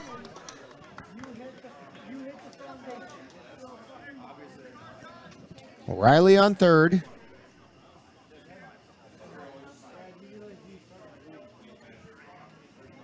Here's the pitch. That's low for a ball. Campbell Kapanke over on first.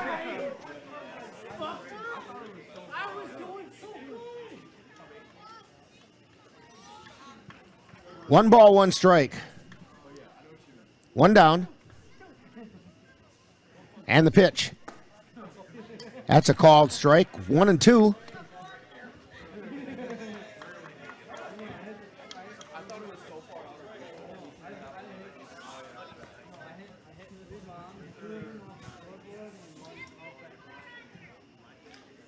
Kapanke takes his lead at first. O'Reilly at third. Pitches outside, goes back to the backstop, and Kapanke goes down to second. So Cavs have runners at second and third. 2 balls, 2 strikes to Xavier Bemninster.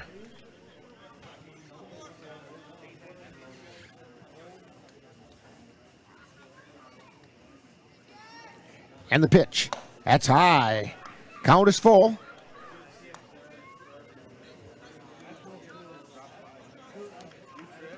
Jackson Vance on deck. Griffin looking in. Charlie Griffin in relief. Here's the pitch, and it's a looper over to first base. Catch is made by Fritz.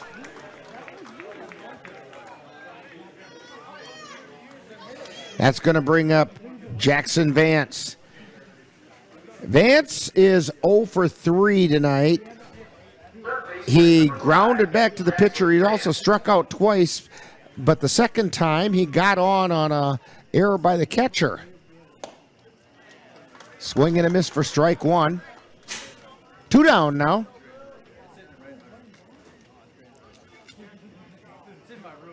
Two runners on.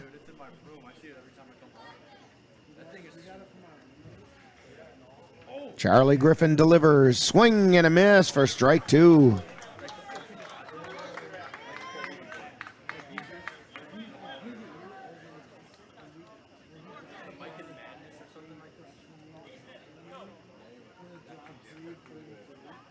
And Charlie Griffin requests a new ball. No balls, 2 strikes, 2 down, 2 on. Jackson Vance at the plate. And the pitch. Swung on a miss for strike 3. And he chased one that time. So for the Cavaliers, no runs, 1 hit. There was an error, and 2 were left on base. So we've played 6.5, and it's the River Falls Fighting Fish 7, and the Cavaliers nothing. You're tuned to Cavalier Baseball on the Northern Light Webcasting Network and NLWN-TV. When it comes to making plans, you are the best. What about those barbecues you plan in detail for your family? Or your daughter's first costume party? It was out of this world. The same way you plan each detail for those moments, start planning to protect you and your loved ones from a natural disaster. Sign up for local weather and emergency alerts. Prepare an emergency kit and make a family communications plan. Protecting your family is the best plan you can make. $5 at the concession stand. Winning number 398. And we're back here in Viroqua at the WBA State Tournament pool play. Cavaliers trailing as we go into the bottom of the 7th inning to the River Falls Fighting Fish.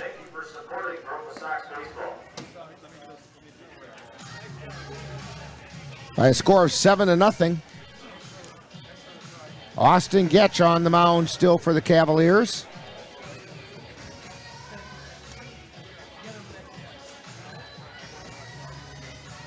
He's in relief of Lucas Costley. Costley gave up 5 runs in the first 2 innings.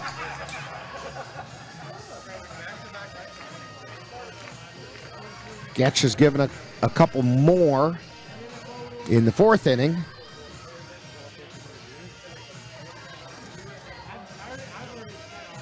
And leading off for the Fighting Fish is Ty Denzer, the right fielder. He tripled his last time up. He's also grounded to second and walked.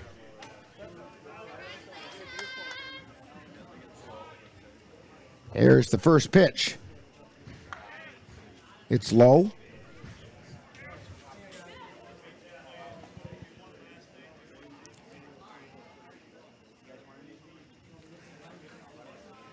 One ball, no strikes, and the 1-0 pitch. That's a called strike. It's 1-1.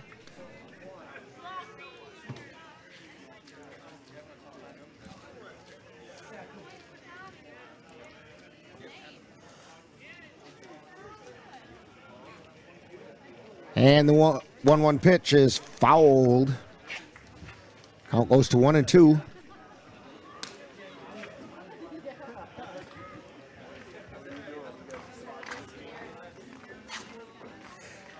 We're in the bottom of the 7th inning.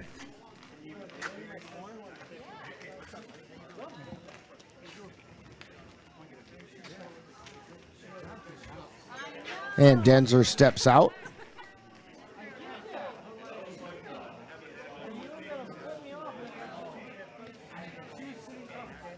Getch getting some signals from the Cavalier dugout.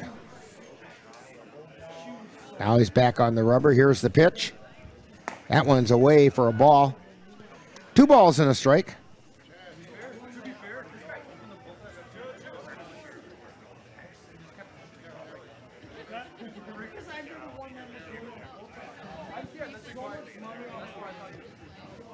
And the pitch.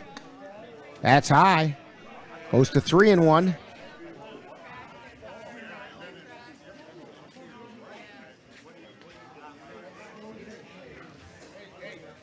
Nobody down.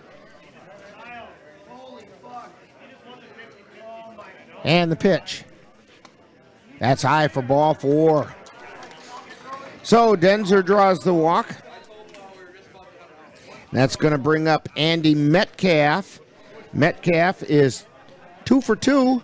He's doubled and singled. He's got 3 RBIs on the night. He's also drawn a walk.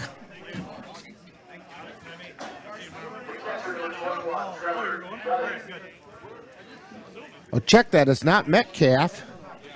That's right. This is Trevor Getting. Throw down to second. And the ball got knocked loose.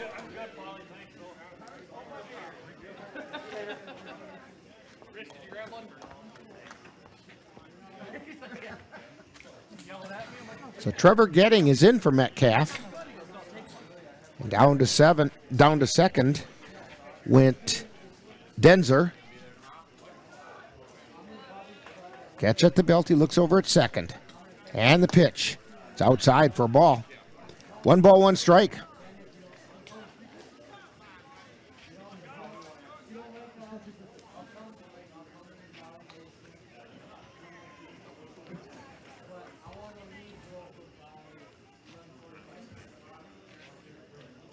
And the pitch.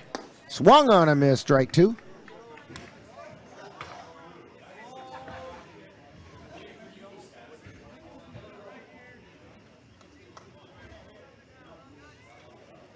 Austin Getch looking in for the sign. He's at the belt. And the 1-2 pitch. Bounces in the dirt. Blocked by Timon. Count evens up at 2-2, and he wants a different ball. Austin Getch does.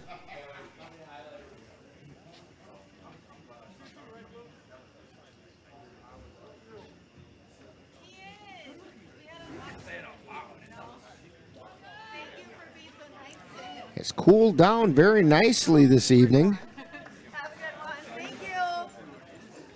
And all that threat of rain, we had one real brief shower during the day today. Ground ball right back up the middle, picked up by Boda. Throw over to first, and they got the out.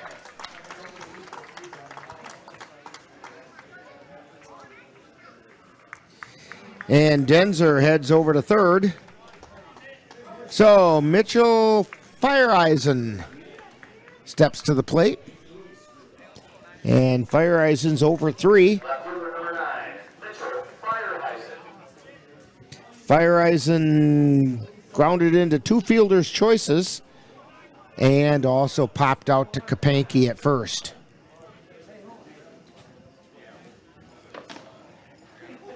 Denzer at third.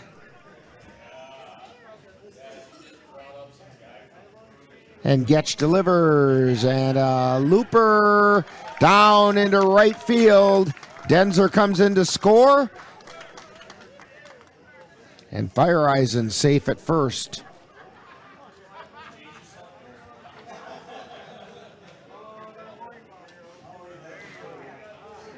So Fireeisen gets an RBI. Reagan Pino is 0 for 2. He grounded to short and flew out to center field. That's a pitch that caught the outside corner for strike 1. 1 out.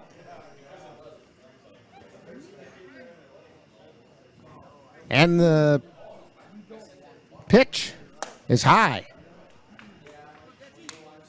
1 ball, 1 strike, 1 down, 1 on.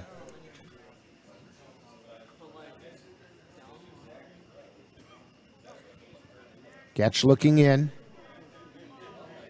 And the pitch. Knocked foul. Over toward the dugout for the Fighting Fish.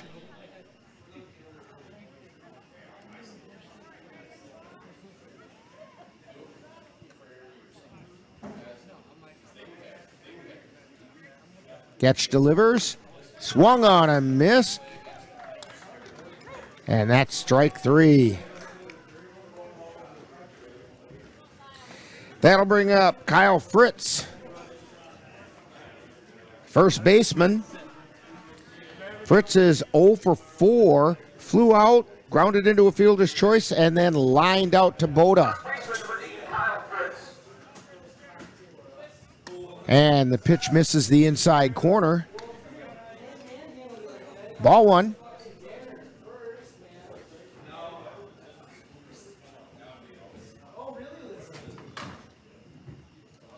No balls and a strike. Is what the scoreboard says, but I think it's 1-0 actually. Line shot out into left field, so it doesn't matter. Kapanke cuts it off, and it's a base hit for Kyle Fritz.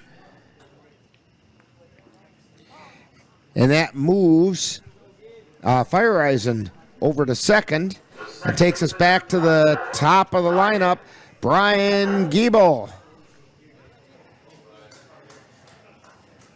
We're in the bottom of the 7th inning. Kyle Fritz actually represents the game-ending run, although there are 2 outs. But Giebel did hit a home run earlier today. First pitch called strike at the letters.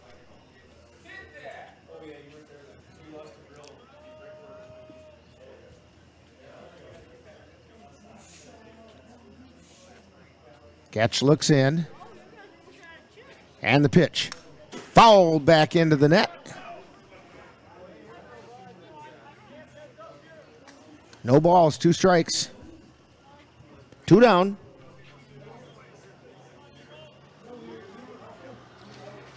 Giebel's 1 for 4, but that one was a big one.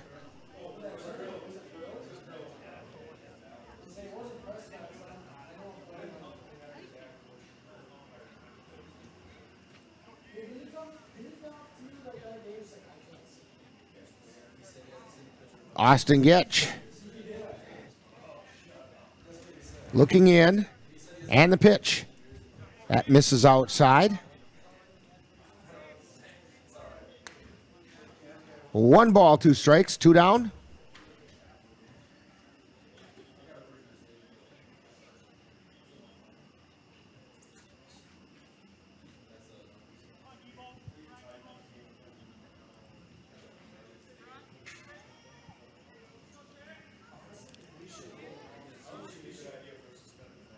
Here's the pitch. It's outside.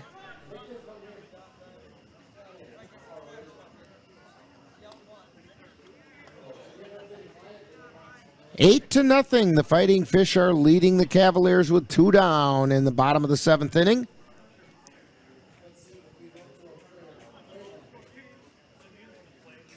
Austin Getch at the belt. And the pitch. That's outside. Count is full.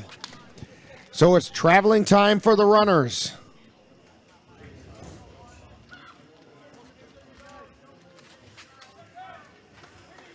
Three balls, 2 strikes, 2 down. Giebel at the plate. And a ground ball into left field. 1 runs in. And the throw over to second, and they can't get him.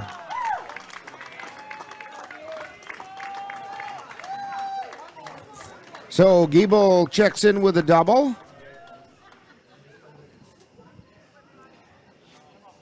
And he gets an RBI. As that scores Fireisen. And a conference on the mound for the Cavaliers.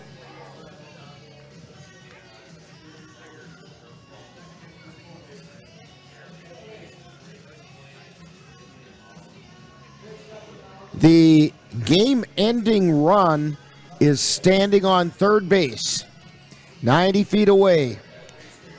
So the Fighting Fish are 90 feet away from punching their ticket to Onalaska tomorrow for the semifinals. 2 down.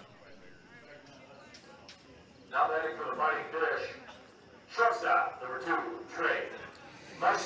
Trey Larson coming up to the plate. He is 1 for 4. He singled his first time up, lined out to second, grounded to the pitcher, and grounded to short.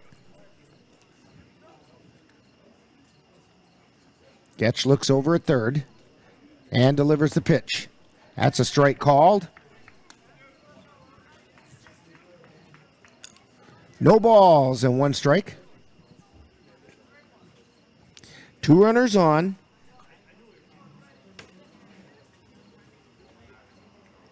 Fritz is at third.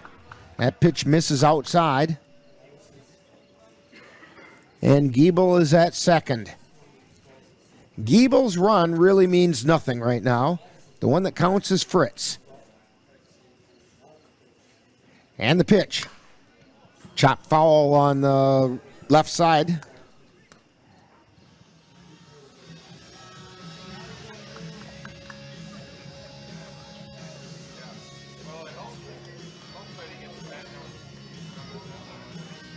Larson had to walk that one off. It spun him.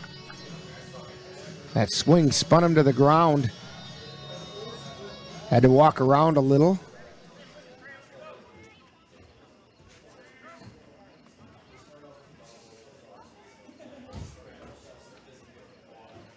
And here's the pitch. And they got him with a strikeout. Larson goes down looking. So, 2 runs on 3 hits. There were no Cavalier errors, and 2 were left on base. So we've completed 7, and it's the River Falls Fighting Fish 9, and the Cavaliers, well, they have 0. So, you're tuned to Cavalier Baseball on the Northern Light Webcasting Network and NLWN-TV. Colfax High School football action is coming your way on the Northern Light Webcasting Network and NLWN-TV. Coming up on Friday, August 26th, the Colfax Vikings will host the Olivestrom Cardinals from Colfax High School. Coverage begins at 6:40 p.m. with Viking pregame. That's live Colfax Viking football on Friday, August 26th, on the Northern Light Webcasting Network and NLWN-TV.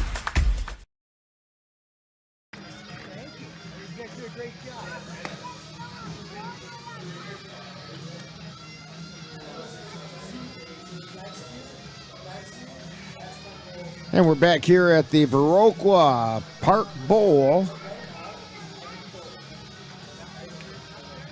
WBA state pool play as the River Falls Fighting Fish have a 9-0 lead over the Cavaliers as we head into the 8th inning.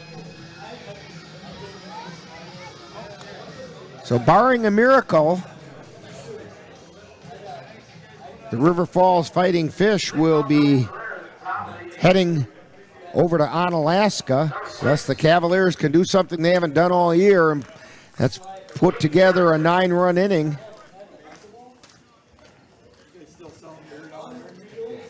Caden Erickson leading things off. Grounds it right back up the middle. Picked up by the second baseman. Throw over to first, and they got him. Close play at first, but Giebel made the play. And Erickson grounds out 4-3. Erickson went 1 for 4 in this second game. Brings up Cooper Kapanke. He's 0 for 3. First baseman, number 7, Cooper Kapanke. And the pitch to Kapanke swung on a missed. Kapanke did send one out to the right field fence his last at bat, but it was caught out there. Ground ball to third, picked up by Pinot. Throw over to first, and it pulled Fritz off the bag, but he made the tag. That's going to bring up our Geno's player of the game, Gabe O'Brien, in a game that hasn't had many highlights for the Cavaliers. Maybe Gabe can come through here and get you all an appetizer tomorrow out at Geno's. Here's the pitch. That's low for a ball. So don't forget, go out to Gino's tomorrow. Gino's Pizza out at the intersection of Highways 93 and I-94. Mention Gabe O'Brien's name. You've got a free soft drink coming. And if he gets an extra base hit in this at-bat, because this is likely to be his final at-bat of the game, you would turn that into an appetizer. Here's the pitch. Shot down the first baseline foul. 2 balls and a strike.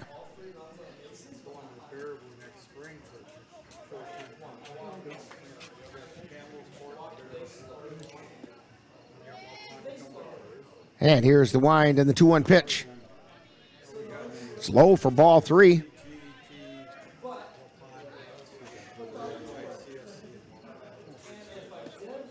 Cole Timon on deck, hoping to get a chance.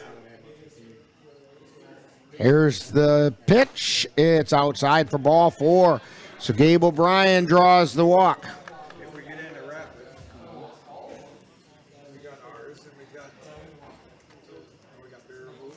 So that brings up Cole Timon, who's 0 for 3, struck out twice, flew out to right. The catcher, number 19, Cole Timon. That's Gabe O'Brien over on first. So he takes a lead.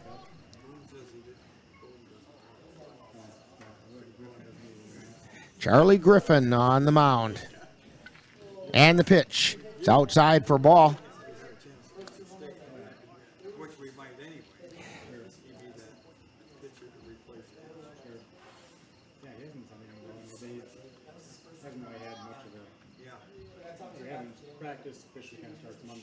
Griffin delivers, and it's fouled off.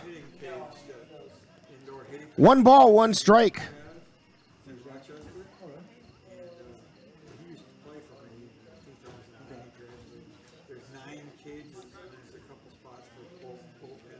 Charlie Griffin looks in for the sign, or for the signal. We have a lead at first. The pitch is outside. 2 balls, 1 strike, 2 down. O'Brien takes his lead.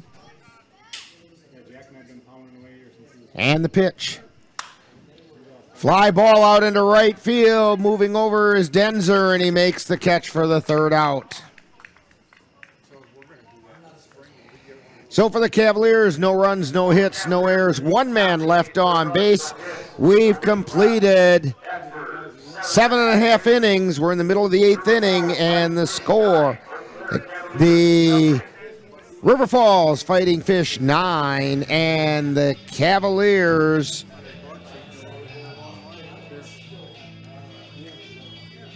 have nothing.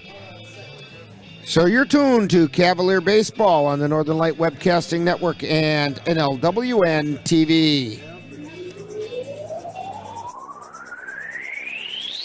You're tuned to the Northern Light Webcasting Network and NLWN-TV. We use advertising revenue to make this service available to you. If you have a business and would like to get your message out to our ever-increasing audience, give us a call at 715-563-1749. We'll be happy to discuss our budget-friendly advertising packages with you. Get your business noticed on the Northern Light Webcasting Network and NLWN-TV by calling 715-563-1749. Maybe you can make retirement happen. After all, you made her college years happen. Opening that education savings account when she was little. Spearheading a campus tour. And another, and another, and another, and another. Bam! Deciphering financial aid. She was like, what? But now she's like, you aced planning for college. Now get the tips you need to get on track at aceyourretirement.org.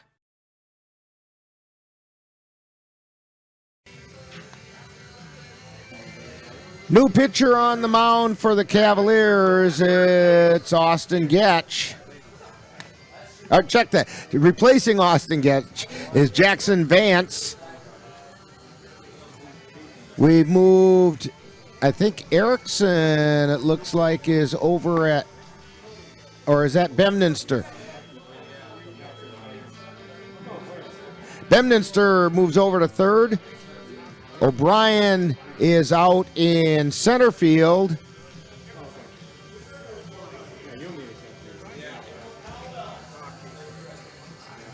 But Jackson Vance on the mound.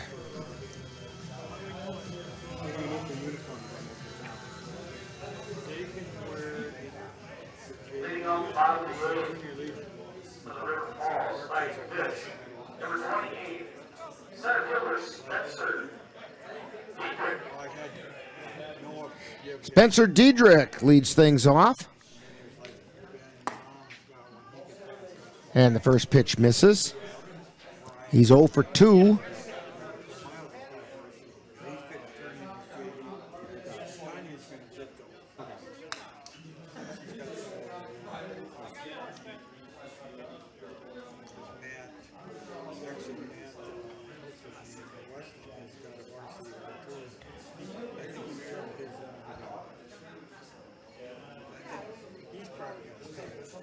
Here's the pitch. It's fouled back into the screen.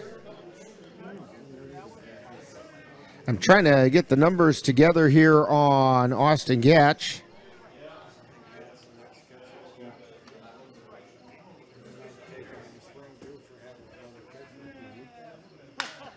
And there's a fly ball out into center field, out to the fence. And checking in at second base is Spencer Diedrich. That's going to bring up Lucas Lutke. Lutke is 0 for 2.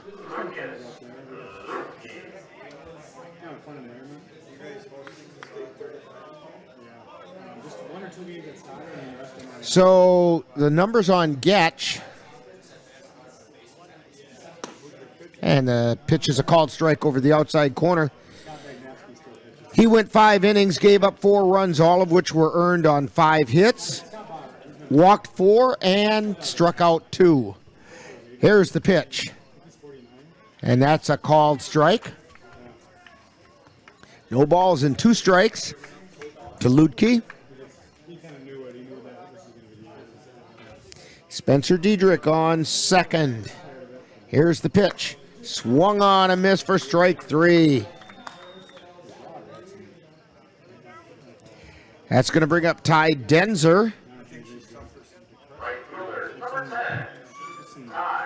Denzer is 1 for 2. He tripled. He also grounded to second, and he's walked a couple times.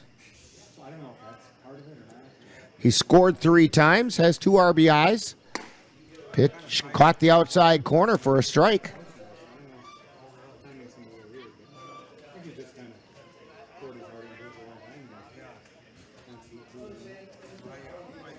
Vance looks over at second and delivers. Foul back into the screen.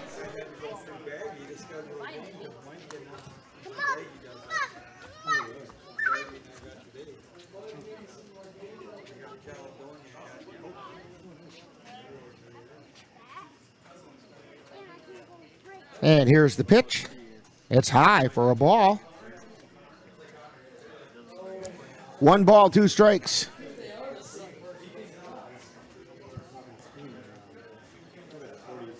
One down. Runner on second. And the pitch. Line shot out into center field. Cut off there by O'Brien, and the throw comes in. It's going to hold Diedrich at third, which means the game-ending run is 90 feet away. We have a pinch runner coming in. And Josh Edom is coming in to run for Denzer.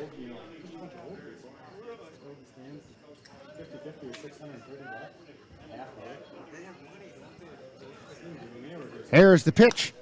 High pop foul out of way.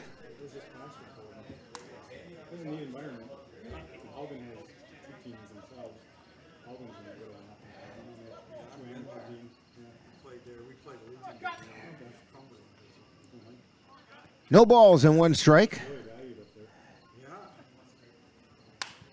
And it's fouled back out of play on the right side.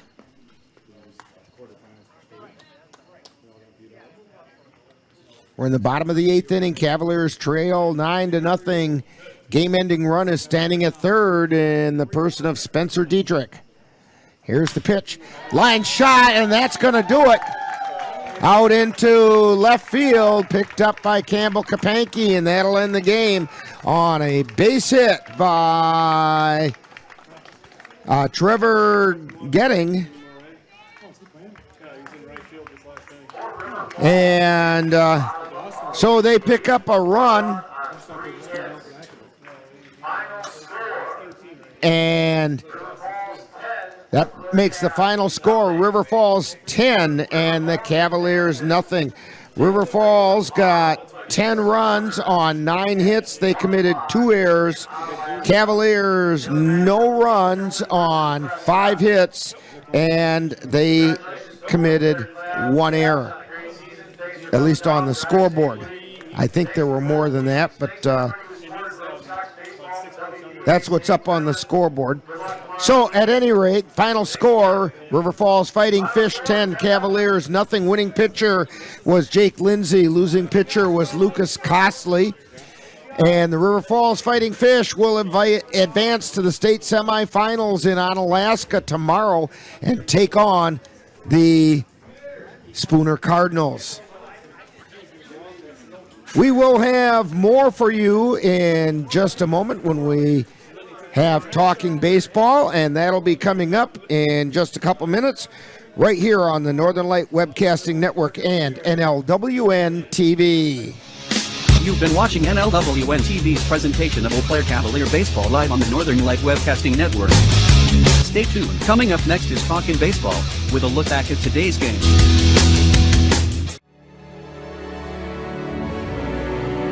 The Eau Claire Cavaliers would like to take veterans out to the ball game.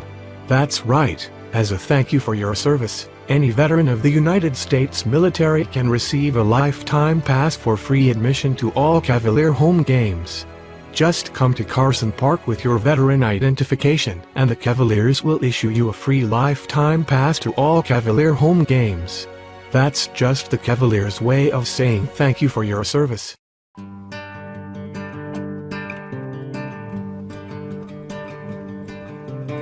Time now for Talkin' Baseball with a wrap-up of today's Eau Claire Cavalier game. And now, back out to the ballpark.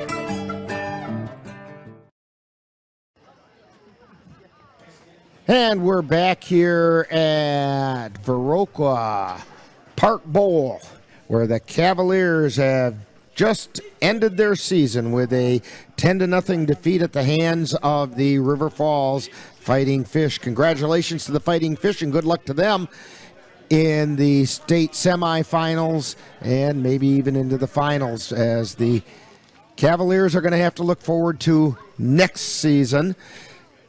And there's a good crew of players to build on. This young team, in some respects, overachieved, because this team was supposed to be somewhat in a rebuilding mode, as Pete mentioned after the last game. And they weren't expected to get to the state tournament. The regionals, that was in the realm of possibilities, but getting to state was not as nearly as likely, and lo and behold, they did. And so, congratulations to the Cavaliers on a really good season. The overall record for the Cavaliers this year is 19-12. And, of course, they finished in the CRBL with a 10-8 record. And as we said, the winning pitcher in this last game was Jake Lindsay. He went 6 innings, gave up no runs, only gave up 4 hits, and struck out 7, didn't walk anybody. Losing pitcher Lucas Costley just didn't have things going well for him today. And he went only 2 innings, gave up 5 runs, all of which were earned. And on 3 hits, he walked 3, did not strike out anybody. And that's kind of the way the game went for the Cavaliers. And we will talk with Cavalier manager Pete Bartingale in just a few minutes when he gets up here. And we'll see what he has to say as you're tuned to In the Dugout on the Northern Light Webcasting Network and NLWN-TV. Hey, Bobo, do trees tell each other stories? I'm sorry. I'm afraid I don't know that. Hey, why don't we go find out? Listen. Do clouds take naps? I couldn't tell you. Dad, do stars visit their friends? Look!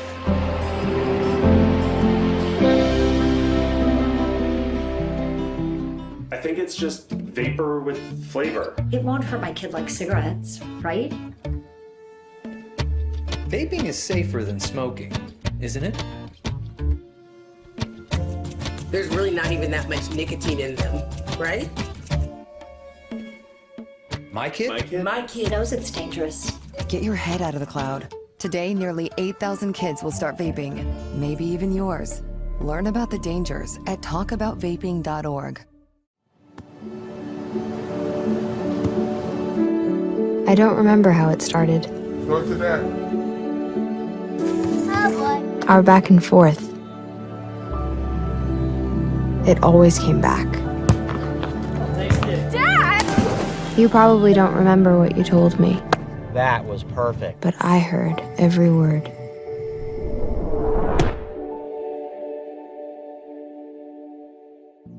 Jason, let's go see your room.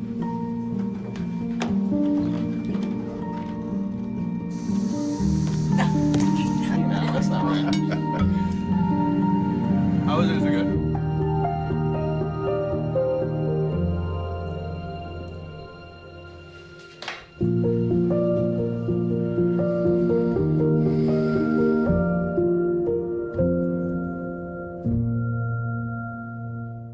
My Shiro doesn't always wear a cape, but she always has time for a hug, a smile, for going the extra mile. My Shiro stretches every dollar, puts in long hours, puts others first. But now it's your time, Mom. When you're ready to retire, we want you to be able to enjoy it. It's time to start saving now. A free 3-minute online chat can give you the personalized tips you need to start boosting your retirement savings today. Visit aceyourretirement.org.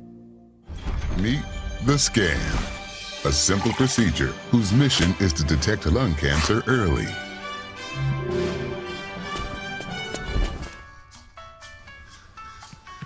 I'm here to save you.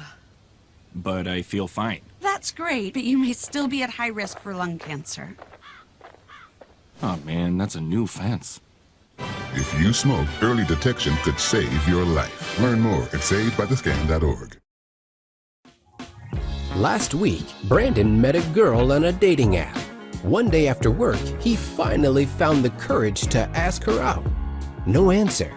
He started to panic. Was he being too pushy? Maybe it was too... Hey, sorry I didn't respond. I was driving. I would love to go on a date. How does tonight sound? Brandon tried to play it cool, but inside he knew. A girl so smart, so responsible, she must be a keeper.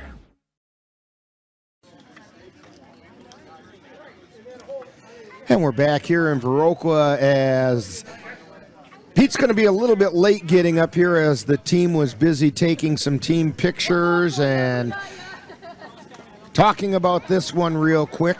And so hopefully, as Ann likes to say sometimes, Pete's still down there running for mayor, but we're going to get him up here again. Cavaliers drop the season-ending game for the Cavaliers in state pool play by a score of 10-0. And I do see Pete heading in this direction. So I'll tell you what, we're going to take another brief timeout, and we will have Pete up here in just a minute. So you're tuned to Talkin' Baseball on the Northern Light Webcasting Network and NLWN-TV. The central and midwestern U.S. averages more than 850 tornadoes each year, and lately, the number of floods has been rising in the region too. So chances are, there will be more twisters and floods near here again. And between school, sports, and social lives, chances are, you won't be with your kids when it happens. Will they know what to do? Ready.gov/kids has all the educational tools and information to make the conversation easy. When the time comes, chances are they'll feel prepared, not scared. So talk with your family today. And we're back here in Viroqua, and joining us now is Cavalier manager Pete Bartingale. And, you know, that was a tough one to drop, but the one thing to remember is everybody that qualified for this WBA playoffs from the regionals on, all but one are going to lose their last game. Yeah, unfortunately, Constantly didn't have it today, and that's a very good team. I think that I'd put that in the top 1 or 2 teams we've played all year, right, with Osseo and Tilden. And, you know, Lucas, I think he had a little jet lag there from driving to Madison and having the wrong location and coming here. And not to mention a little, just kind of put him mentally out of sorts. I think so, yeah. But, you know, he's pitched really well for us all year, and unfortunately tonight he just didn't have it. And that's a really tough team not to have it because they're going to take advantage. They're going to take advantage ASAP. So they got some 35-year-olds, some older guys, and we just I think we looked a little fatigued today at the second game for sure. And Austin Getch came in and actually pitched pretty well, but there were a couple spots where they did what we've been talking about all year long. They clustered hits and produced runs. And you know, you got some hits. But again, they weren't clustered, and this has been the bugaboo all season. The score's a little deceiving. I mean, we had runners on quite a bit. We just couldn't get them around. But and you have to take advantage of that with a team like this. But it's a learning lesson for us, and to be in the final 5 here, you know, at the end of the year, I don't think many people put us in at that point. And have 19 wins with kind of a rebuild. I told the guys I'm really proud of them, but we just have to regroup and keep going, and our fall program starts Tuesday, and just keep getting better. Talk a little bit about that, what's going on with the fall program. I know you've mentioned it before, but let folks know what's happening. Tuesday we started our fall program. I brought it to the Cavalier board, and they approved it. So we're just getting some younger guys involved, and some guys that are going to be first-year freshmen, like a Dylan O'Connell who's going to St. Thomas, and a Redwine who's going to Stout, and some younger guys that are a couple years away from going to college. But it just gets them involved in the Cavalier program earlier. And I think it's a good idea, all in all. So, and we have to keep finding players because things change. They do, and people move on, and at least it's not quite like what the other Eau Claire team, the Express, has to deal with, where you have a whole roster turnover every 3 years, and you know, your guys do have the option of sticking around if they're going to be in the Eau Claire area, and to continue playing, so you don't lose them when they're done with college necessarily. Right, and if you look at like a Ben Boda and Caden Erickson, they played huge for us this year, and you got to remember they're just 19 years old, so they'll come back next year and be that more prepared and have gone through this. And I think both those players will play pretty much full time in their respective colleges. So a lot of things to look forward to, and all in all, it was a pretty darn good season. And yeah, I think we had 19 wins, right? Yeah, you were 19-12 overall. 19-12 on a complete rebuild. For a really young team. Yep. That's not too shabby, and you've got some good things to build on.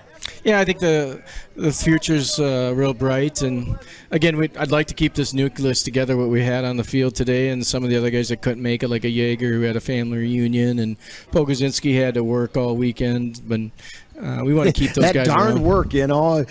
Money, it's the root of all evil. Yeah, you need some veterans too, like you know, a Timon, hopefully 6 around for us. So it's we need those guys as well, so because they bring the leadership. But it's been a real pleasure to coach the Cavaliers in my first year, and I think I've been on this euphoric high for quite a while, and I need to come down a little bit and prepare these guys a little better and beat it. We need to prepare these guys to play against the River Falls and Prescott and get to that Final Four and win a championship. Well, speaking for the Northern Light Webcasting Network, we have had a great time covering the Cavaliers this. I can't think of a better way to spend the summer sitting at the ballpark and doing ball games, and we've had a great time doing that. And so I want to thank the Cavalier organization for giving us that opportunity. And I think our sponsors are pretty happy. We've had a pretty good response from them. And so, hey. Well, my goal, Rick, is for it to never end. The fall program is just to start and then play in the winter, and these guys play year-round. That's my next goal. So there you go. I'm not kidding. Hopefully we can play it down south and stuff and get these guys to continually play, but that'll be hard with college guys. But some of the younger guys, there's no reason why, if they're not doing anything, we can't play in some warmer climates. That's true. Well, hey, let's do this again next season. What do you think? I want to thank you too, Rick. It's been a pleasure. My first year, been nothing but great to work with, and really put me at ease doing this, and it's been a lot of fun. Well, like I said, it's been a lot of fun, so let's do it again next year. Sounds great. Thanks. All right, and we will have more Talking Baseball right after this. You're tuned to Talking Baseball on the Northern Light Webcasting Network and NLWN-TV. Last week, Brandon met a girl on a dating app. One day after work, he finally found the courage to ask her out. No answer. He started to panic. Was he being too pushy? Maybe it was too... Hey, sorry I didn't respond. I was driving. I would love to go on a date. How does tonight sound? Brandon tried to play it cool, but inside he knew. A girl so smart, so responsible. She must be a keeper. And we're back here in Viroqua. Cavaliers drop one to end the season by a score of 10-0. But we want to remind you that we have some Colfax Viking football coming up here on the Northern Light Webcasting Network and NLWN-TV as we bring you the Colfax High School Vikings taking on Aleva Strum. Coverage will start at 6:40 next Friday with Viking pregame. Follow the Colfax Vikings all season long on the Northern Light Webcasting Network and NLWN-TV. Don't forget our Geno's player of the game, or player of the day today, was Gabe O'Brien. Gabe did not get an extra base hit today, but if you go out to Geno's tomorrow and mention Gabe O'Brien's name, you will get yourself a free soft drink. That's at Geno's Pizza. And today's Eau Claire Cavalier baseball game has been brought to you by Geno's Pizza, right next to Action City, and voted best pizza in the Chippewa Valley for 5 years in a row. Midwest Environmental Consultants, lawn care and soil testing experts for the Chippewa Valley. Mom's Restaurant and Pub in Colfax. Comfort food the way Mom used to make it. Callista Salon on Water Street in Eau Claire. Call 715-864-5332 for a reservation. Muldoon's Menswear on Hastings Way, where the well-dressed men of Eau Claire shop. And Royal Credit Union, where they're different in a good way.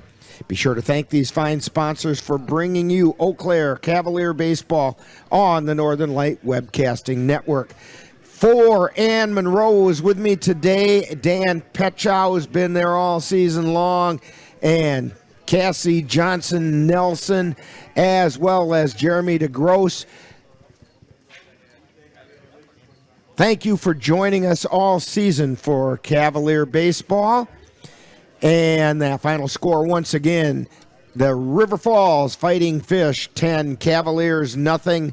You've been tuned to Talkin' Baseball on the Northern Light Webcasting Network and NLWN-TV.